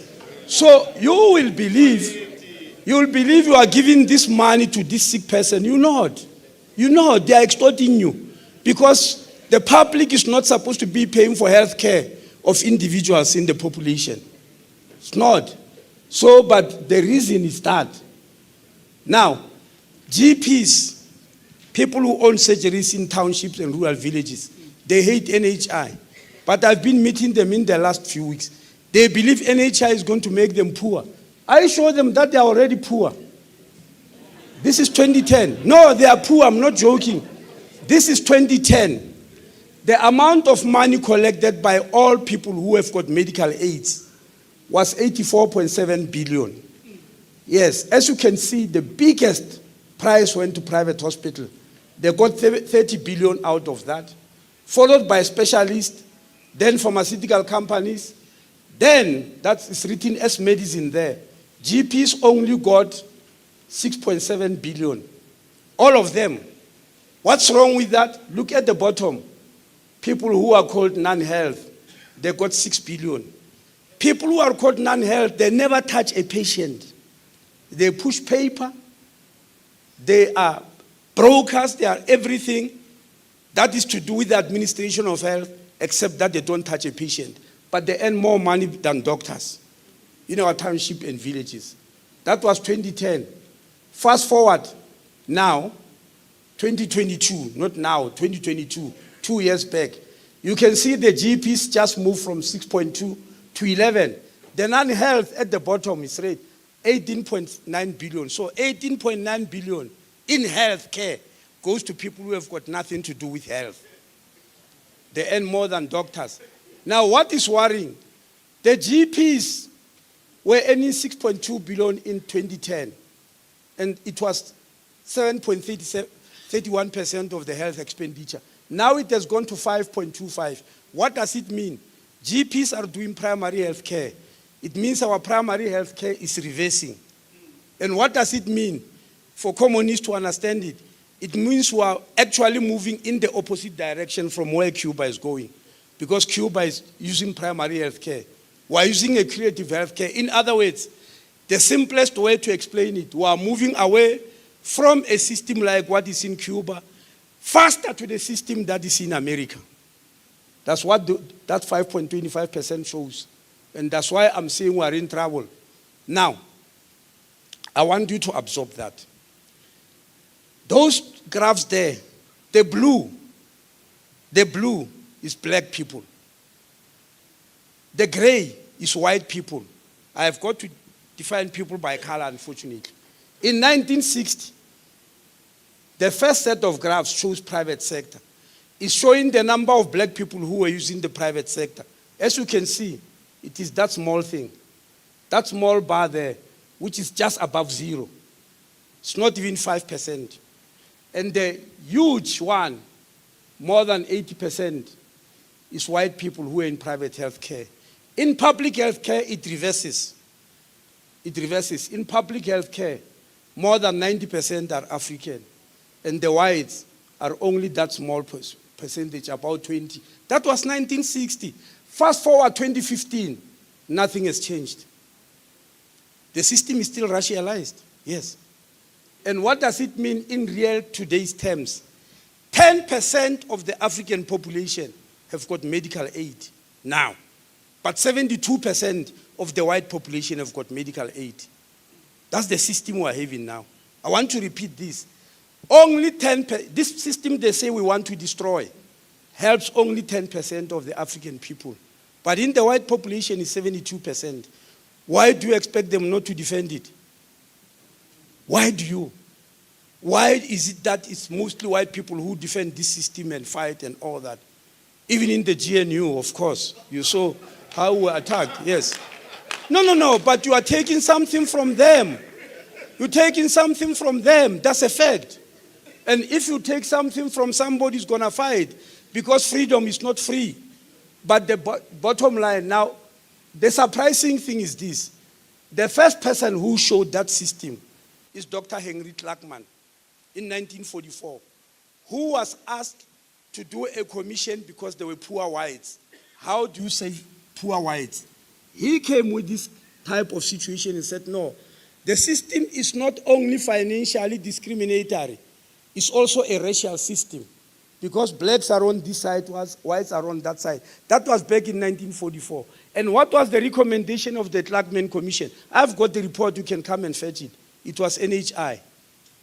And why was nothing heard about it? Because 4 years later, National Party came into power. And National Party and NHI could not have been bedfellows. So it was destroyed and we never heard about it. And there are people who believe NHI is only starting now. Now, this is not me, it's from the World Bank. That's the World Bank report.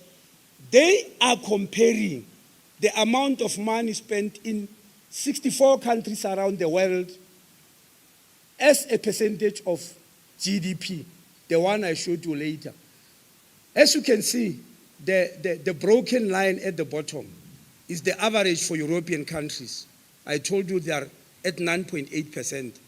Mostly European countries, they are spending 9% of their GDP on health, just like Brazil. So we are not far from them at 8.5, but that's the average for Europe. That's why South Africa has got that vertical red line you can see. It's reaching there. At the top of Mount Everest there is the US. They are spending already 22% of their GDP on health. And what are the results? 43% of all the money that is spent on health globally is spent in the US.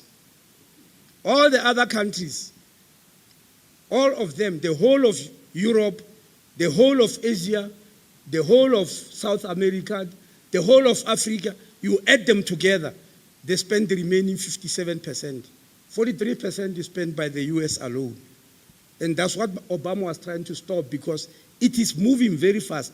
In 2012, it was only 12%. Sorry, not 12, 18.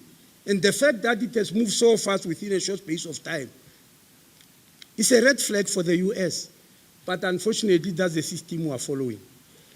Dr. Margaret Chan, who was the Director General of the World Organization before Tedros, she asked me a question I can't answer. I was quite used to her. When we were in Geneva during the World Assembly, he said, Minister, in South Africa, your healthcare system is British. And she's right. We are running a British system, by the way, if you didn't know. The curriculum is British. That's why a nurse can leave South Africa today. Tomorrow start work, no orientation. It's the same curriculum. Many young doctors, when they leave here, they go to England, they just work. We are using the curriculum well. After all, they were our colonizers. So she says, you are using the British system. Fair. Whether that's good or not is immaterial, but fair. She then said, but when it comes to healthcare financing, you suddenly become American. And she said, tell me, at what stage in your country did you take this off-ramp to America? You were on a British highway, but you off-ramp to America. And she said, Minister, America has bequeathed the West in healthcare to the world. And she mentioned two things. That healthcare financing where I showed you that we in America are outliers, But secondly, this present litigation, I'm sure you saw it, where lawyers litigate and even steal from disabled children. That's an American system, where you sue the hospital system until it's down on its knees. Now in South Africa, because of that, to be a gynecologist in private practice, you must buy insurance for 1.3 million rand first. It was not like that before. You just open your practice. Today, just to open a practice as a gynecologist, you must put 1.3 million on the table. How many people will do that? How many people will be able to do that? That's an American system, so that's what you are asking me. Now I want to show you something interesting there. There's America there at the end, which is spending 22% of GDP on health.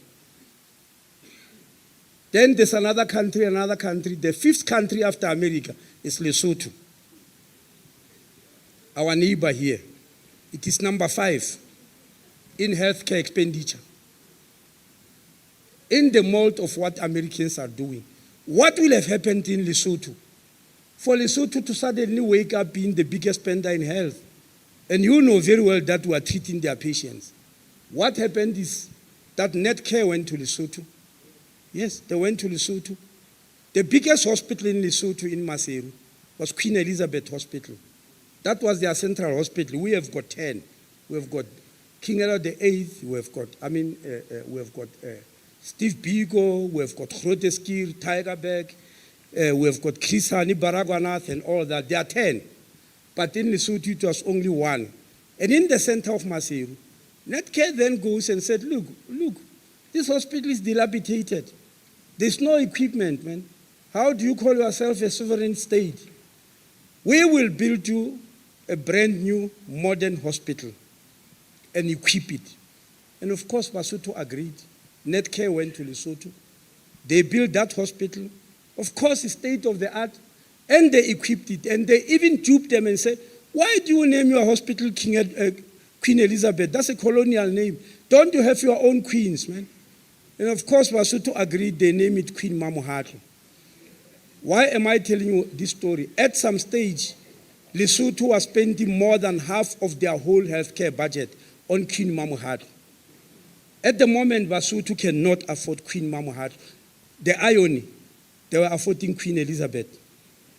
Now they can't afford Queen Mamohatlo. That's the irony. No, but that's what happened. Then they came to me when Chief Justice Ngobo was doing market inquiry. Dr. Mnyamani, who was the minister then, he's a surgeon, he said, can you allow me to go to Ngobo to show him what Netcare did to Lesotho? Of course, Judge Ngobo refused. He said, that's extraterritorial. The commission is conducting, it's a South African commission.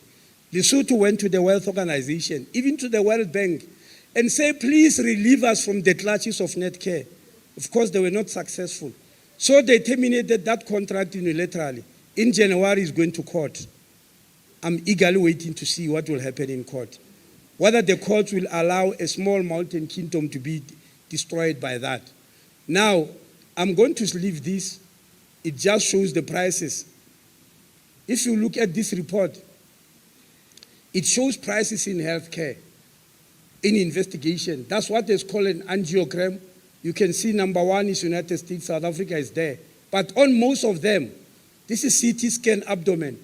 Number 1 in terms of price is US, South Africa is number 2. We're more expensive than all those countries. Yes, all those rich countries.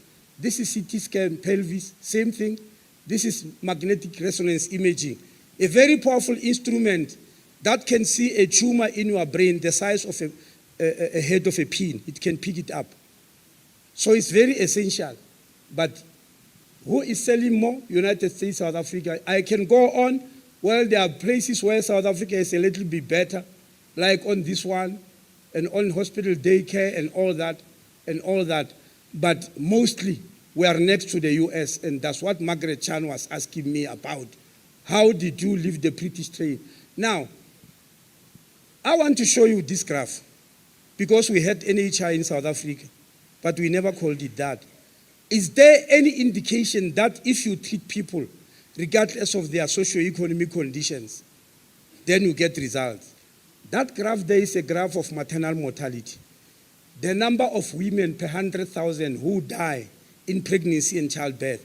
That's maternal mortality. It's a big indicator of development in your country, whether you are developing. As you can see, by 2011, 2010, we're on top of the mountain because of the HIV/AIDS pandemic. We put together that big, world's biggest HIV counseling and testing, which you remember. There was an argument in the Department of Health that people who have got medical aid must pay. And I said, no. The moment you bring money in a healthcare system, in the way you want to bring it, you'll never win. I don't care whether you are a billionaire or not. If you are HIV positive, we put you on treatment. And that's what we did, we're still doing even now. We've got 5.5 million people, it's the world's biggest. We're not proud of that, but that is true. What has it done to maternal mortality? It came tumbling down until 2019. It went up again, that's COVID. After COVID, it's coming down again. But there it shows that you can actually achieve. If you put financial consideration aside and say, I'm going to treat people, a billionaire, Comrade Blade in Demander's kitchen girl or garden boy and all that, you treat them the same, you are going to get that result. Now, the present system, you see that Mfundisi, he comes from Tebecha. He has got cancer. He has been paying Discovery for 3 decades, 30 years. He was a member of Discovery. He has got cancer. The doctor prescribed a treatment that is costing 1.4 million rand. Discovery is refusing to pay. They are going to tell the congregation, Fundisi is in trouble, please pay. When his money was going to Discovery. That's what they are going to do. They do that all the time. Poor men. You know? There I'm just showing what medical aids are doing. That second patient, and it's not something I'm guessing, that patient gave me the invoice when I was addressing them in a village on NHI. That patient, the second patient, was charged 19,000 rand by the doctor. The medical aid agrees to only pay 5,000. And they say the 13,000 he must see to the finish. That is the out of pocket that we're talking about. Now, I want to show you the last slide. They are saying we are not improving the healthcare system. We must put up buildings first before we start NHI. Comrades, I'm informing you. If we did that in health, in education, we'll have been in trouble. Do you remember 1994? In Eastern Cape, El Limpopo children were under trees. There were no toilets. There were no laboratories. We had nothing. But we set one education system. If somebody argued that, no, you can't, under Bantu education, you can't mix them with white education or Indian or colored education. Improve them first. We'll still be improving them up to today. There will not have been any change.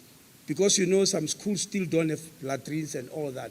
So we are being told, improve the hospitals first before you start NHI. If you do that, you'll never have NHI. But if you successfully do that, you don't need NHI. What do you need it for? Because you'll have been able to improve the healthcare system. The aim of NHI is to improve the healthcare system. That's what every country did. Now I'm showing you the story of Lisikisiki. In Lisikisiki, there was no clinic. They've hired a building from an insurance company. I think it's Momentum Life or so, or Metropolitan, I'm not sure. The MEC then, unfortunately, clashed with that company. Instead of realizing that he has got a back against the wall, he did a fork and told them, no, he's not going to agree to their rental. They kicked him out, which means if they kick him out, there's no clinic. But people want a clinic there, so this is what was put in as a clinic. The tents. You can see there are women there. This happened in Lisikisiki. We didn't just create it. Mail and Guardian goes to Lisikisiki. They photograph this thing, and at the bottom they write NHI clinic. And yes, you can go and get that copy of Mail and Guardian. NHI clinic. When the states say NHI, this is what they are going to give you. They are still preaching that even today, that this government of yours, when they say NHI, prepare yourself for this. We went to Lisikisiki. This is what we put up. You have never seen it, not in any TV, Despite the fact that the president went there officially to open this thing with Zweli Mkhize, it was never shown on any TV or in any paper, because in the minds of people, you must remain with these tents. That's why when one thing happens in Helen Joseph Hospital, it's all over. In Bara, it's all over. Anything that happens in a public hospital is all over. Even at the moment, we are busy renovating 150 hospitals now. And that counts for nothing. I can show you all the hospitals are renovating, even the new ones who are building. I think there are about 27 new hospitals that we are building, that are totally new or a replacement of those who have aged. We are busy doing that. But in the minds of people who want to destroy NHI, they want the tents. Now, that is still Lisukisiki. Yes, that is Lisukisiki inside. It sees 500 people. And at the same time, we open many others. Can South Africa afford NHI, as they are asking us? This is my last slide. Can we afford it?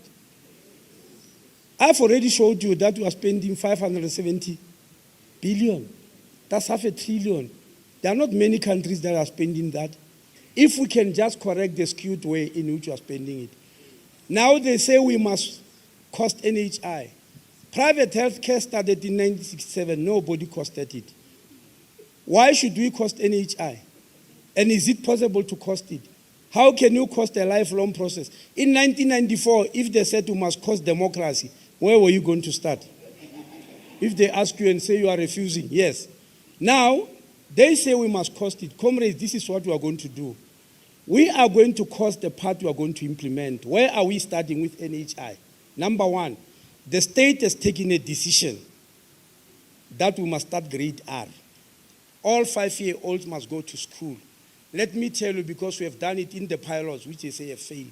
There are many kids who go to school who can't hear very well. And we think they are dull. And mostly they are black. Many kids who can't see very well, and we think they are dull. Many kids who can't speak very well because of oral hygiene problems. There are many. There's an optometrist who asked me, he said, an ophthalmologist said, every year I see children of people with medical aid coming here for eye tests before they go to school. When are the poor ones coming? They are going to school to learn the same thing, but this one cannot see. So we are going to make a rule. Every child, regardless of which home they come from, must have an eye test, hearing, oral hygiene. That is going to be our first. We will cost it and show the nation that our first step of NHI is this, all kids. Our next step, pregnant women. We will draw a program where every woman who's pregnant know their package, that they can go and see a GP 4 times during the pregnancy, and a specialist 2 times, and a CT scan 2 times. That is very much affordable. We can afford it. And I can go on and on and on. Those are the things you'll cost. You can't cost the whole NHI.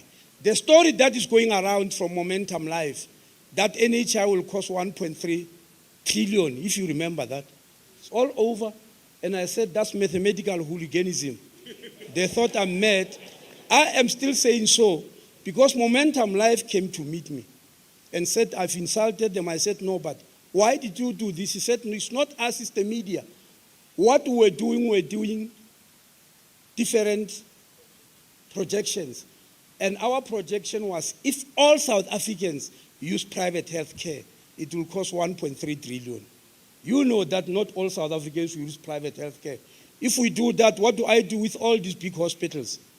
What do I do with Bara, Groteskir, Tigerberg, Steve Biko? Am I going to close them and say you are all going private? For what reason must you all go private? And when we say you don't go private, does it mean we are giving you poor quality? No. Comrade Chair, I remember I said last, but you know me. Last. Yes, last. We, by being insulted about long queues, poor quality, mismanagement, comrades, money follows people. If you take money and put it in private health care like I've shown you, all the good people will go there. I'm not destroying anybody's name. If I'm lying, go to prove it. Go to Park Lane Clinic. It's near here next to Vets. Park Lane Clinic has got 56 gynecologists working there. You don't have to get inside and ask. They put it on the board. They put their names there. There are 56 gynecologists there. What is the significance of that? It's more than the total number of gynecologists in Mpumalanga, Limpopo, and Northwest added together. Yes.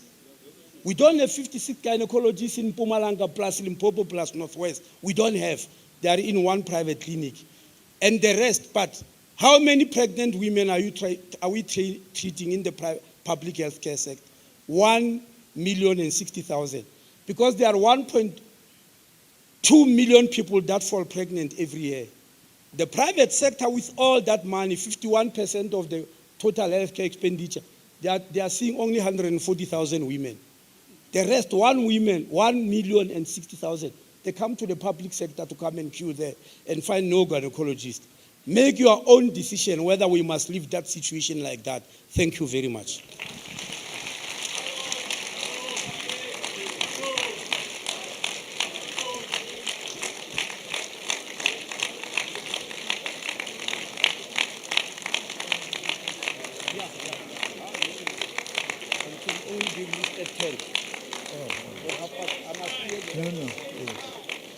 Amandla phambili ne-NHI phambili phambili ngumtswaleti phambili amandla.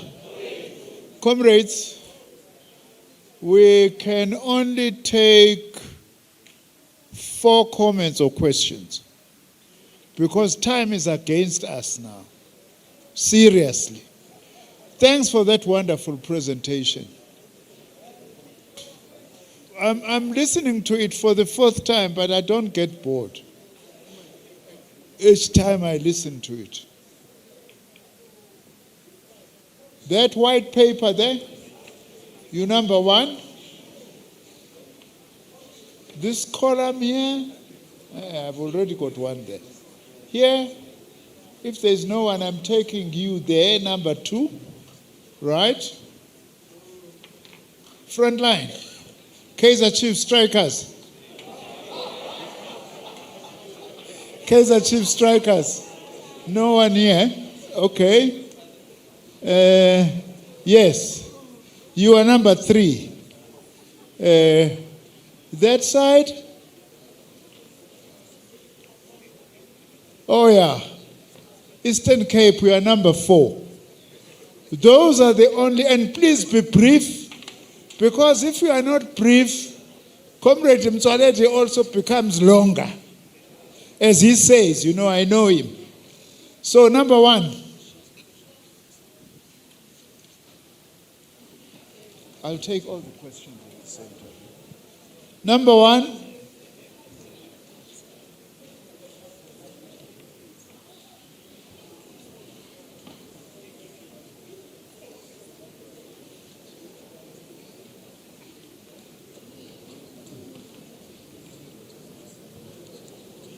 Okay, Chairperson, thanks. Chair, thanks very much. My name is Comrade Mapaseka from Mpumalanga. We really appreciate the presentation, Enzo, Minister of Health.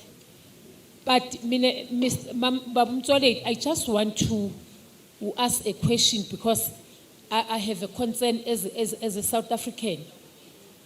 The Department of Health is foreigners who are coming in South Africa. They are not taxpayers, they are tax, but they get medication in our country. From there, batata the very same thing. They are killing our own children. Sitting a logo as a department, as a government. Thank you very much. Thank you. That was very exemplary. Number 2. Thanks, Comrade Chair. My name is Tembinkosi Pulu from Gauteng, Vaal District. Actually, we wish to propose that whatever the discussions and whatever that we might seek to, let's just take it to commissions. Because this was just a presentation, but in commission we'll be able to give it a class perspective. Thank you very much. Great suggestion. But because I have already promised 2 comrades, let me not break my promise. Where's number 3? I'm sorry, comrades, to call you by numbers.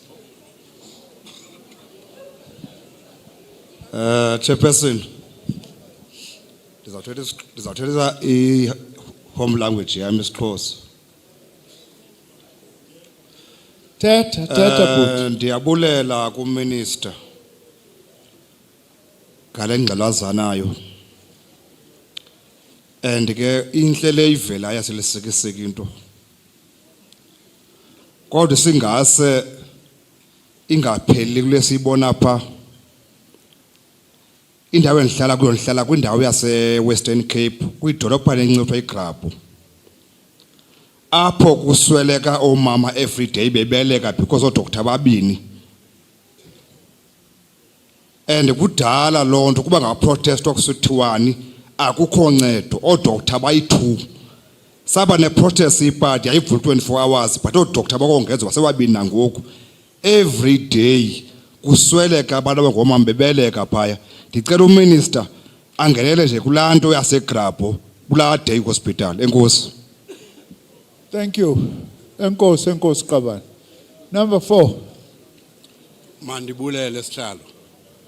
My name is Xolani Malamlela from the Eastern Cape. Listening to the Minister, it looks like this is a very important and an urgent program for intervention, especially for the poor in our country. Now my question is very simple. Why is it then the President is delaying the implementation of this very important program? Thank you very much. Yeah. Number 1, what do we do about foreign nationals? We are people from other countries. We are dealing with them in terms of the Constitution. The Constitution on Section 27 is very clear. Subsection 1, everyone has got a right to good quality healthcare services, including reproductive healthcare system. Number 2, the state must do everything with its available resources to make sure that this is realized. Number 3, no one may be refused emergency medical treatment, which is breached almost every day. No one may be refused emergency medical treatment. Those are the things which guide us. But secondly, on the pragmatic side, will you be happy if we say we want to bring an end to HIV and AIDS? I'm just giving that as an example. I'm sure you have heard about 95, 95, 95. That 95 of people must know their status, 95% of those who know their status must be on treatment, and 95% of those who are on treatment must be viral suppressed. Then we'll have brought an end to HIV and AIDS. If there are people from other countries who are HIV positive and you don't treat them, what are you saying? TB also, which infect people at a very fast pace. Even COVID, you saw during COVID. Even immunization. So there are things that you cannot run away from, no matter how painful they are. But it's much more complex than that. I'll explain to you when we start releasing the regulations. Only 2 doctors in Krabo. Are you surprised, comrade? That's what I was telling you the whole evening. Yes. There will only be 2 doctors there because all the money has gone to one side where the elite are. And I'm not saying the elite must not get that. I'm saying those services must be open to everybody. It's not only Krabo. What is that small town of the Karoo? When this issue of litigation started, there were only 4 gynecologists there. They closed up and ran away. Because where do they get 1.4 billion rand from? So it's not surprising that we have got 2 doctors there. The last one, why is the president delaying NHI? The president is not delaying NHI, not by any means. Not. On the 29th, we met for the first time after the elections. We met as a National Health Council.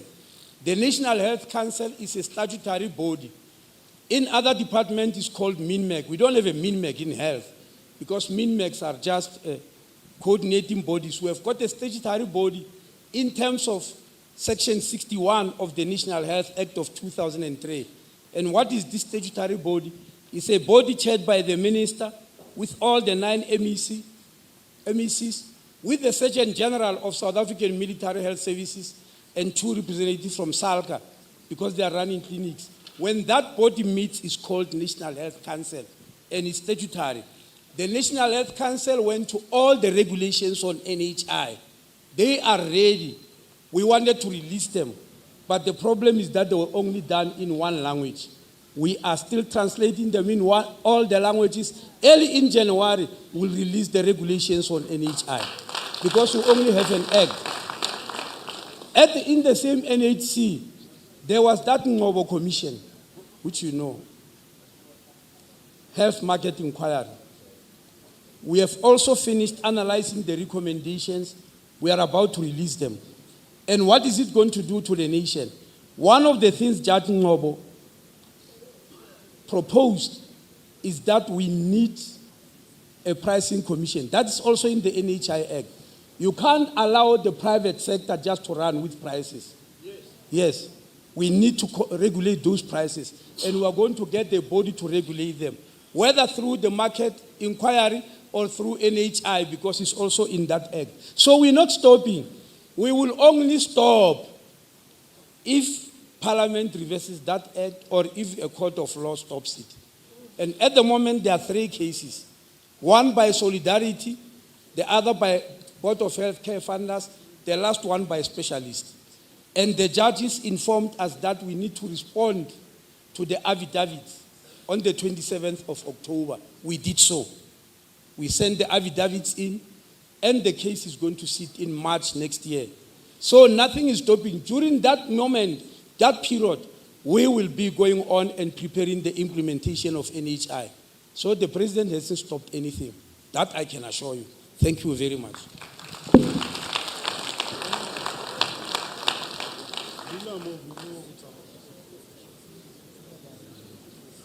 Thank you very much, Comrade Minister. A very good job. And thanks for your patience to allow us to finish our other business. And you were here on time. We really appreciate that. Comrades, we are still going to have time in the commissions to actually engage this. This has been a really rich input. We want to thank you very much, Mukhoman, and your commitment and your passion. I know you, we are a good minister. That I know for a fact. So we can release you now and say thank you very much. I don't know, Comrade GS, whether you want to say a word or two. Because you are leaving tonight, so a resource person will come from your department to the commission to be a resource person.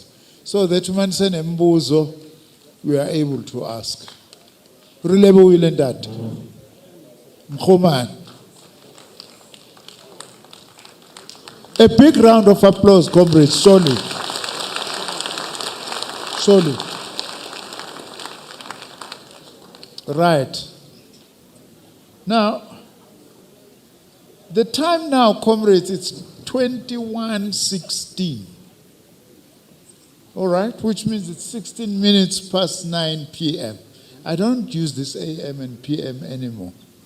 We must all be scientific. It's 21:16. Now, we had that last matter. Wasn't that the last item that we were dealing with before? The adoption of the program. Now you want to make a suggestion? Oh yeah, comrades, by the way, we dare not forget as the party of the working class that SAPA is made by workers. who should have served us, long served us by now, and they also have got to go home. So we seriously have a crisis. My sense, if you were to ask me, I don't want to suppress anyone, in persuasion, is actually to say, more comrades are saying, Eastern Cape and Western Cape, you are correct. But we can't change this now, because we have already invited people to be here. That's not saying your concerns are irrelevant. I'm sure everybody agrees that your concerns are relevant. Just act in a comradely fashion to say, never again this thing shall happen. This is the last time. You know, my youngest grandson now has got this new habit into my iPhone, no more. If you continue, because of Babu Akumtswan, Umam at Heban, it's gonna be 2 years only in January. Can we close it at that? We are not saying your concerns are understandable. And this matter was dealt with at Congress, and we agreed, but we didn't do it now. There was no bad intention out of that. So, why don't we agree, never again shall this happen. Never again shall it be, as Madiba said. Why don't we agree, comrades, and clap hands and close this meeting? Now, what I'm doing is not repression, it's called persuasion. Now, that then concludes. In other words, we have adopted the agenda. Okay, clap hands for yourselves. Now, I'm really rushing this, but there are important announcements to be made by Comrade Jenny. Thank you, Comrade Chair. The first one is picking up on Comrade Motsoaledi's presentation on NHI. We have a medical facility at the Congress. It's in Sapphire Room in the international section. And I'm sure Comrade Lech is reminding us about the importance of us ensuring that we do have that facility. So Sapphire, not in Bulgaria, in the international section, is where our medical staff is. The media, your room for tomorrow will be shifting to the auditorium, also on the international side. And now, comrades, the most important part, and I'm asking that you wait until you hear the end of this before you leave your seats, because otherwise this national chair is going to be holding me accountable for dismissing you before he does. In relation to dinner, all of the delegates will be eating at the Serengeti building, which is the thatched roof building. So you go out of this courtyard to the left, always to the left, as you walk out of here. So from the plenary hall, head left, and that is where you will be having your dinner, and that is also where tomorrow morning you will be having your breakfast. We are requested for guests, the Alliance affiliates, as well as our invited guests, to please remain in the hall, and we will then be ushered to the dining room where we will be eating, and then tomorrow morning, again, breakfast in the same place. The last announcement is just a reminder that our Congress program requires us as delegates to be seated at 8:30 so that we can start our plenary at 9 o'clock. And we have adopted the rules and procedures with acclaim from the Congress. Let's show that we have that discipline. Thanks, Comrade Chair. Okay, comrades. The announcements have been made, and I hope they are all clear. Now, tomorrow, we start at 9. But we want to persuade comrades to start taking seats as from 8:30. So that 9 o'clock on the dot, we start. And the first item tomorrow will be the introduction of guests and acknowledgement of solidarity messages. That will be done by the Second Deputy General Secretary. So tomorrow, Comrade Tulas will be chairing item 12, item 13, and then I will chair to introduce the General Secretary to give the political report, and thereafter Comrade Tulas continues for as long as I am allowing him to. And comrades from KZN, please close your ears.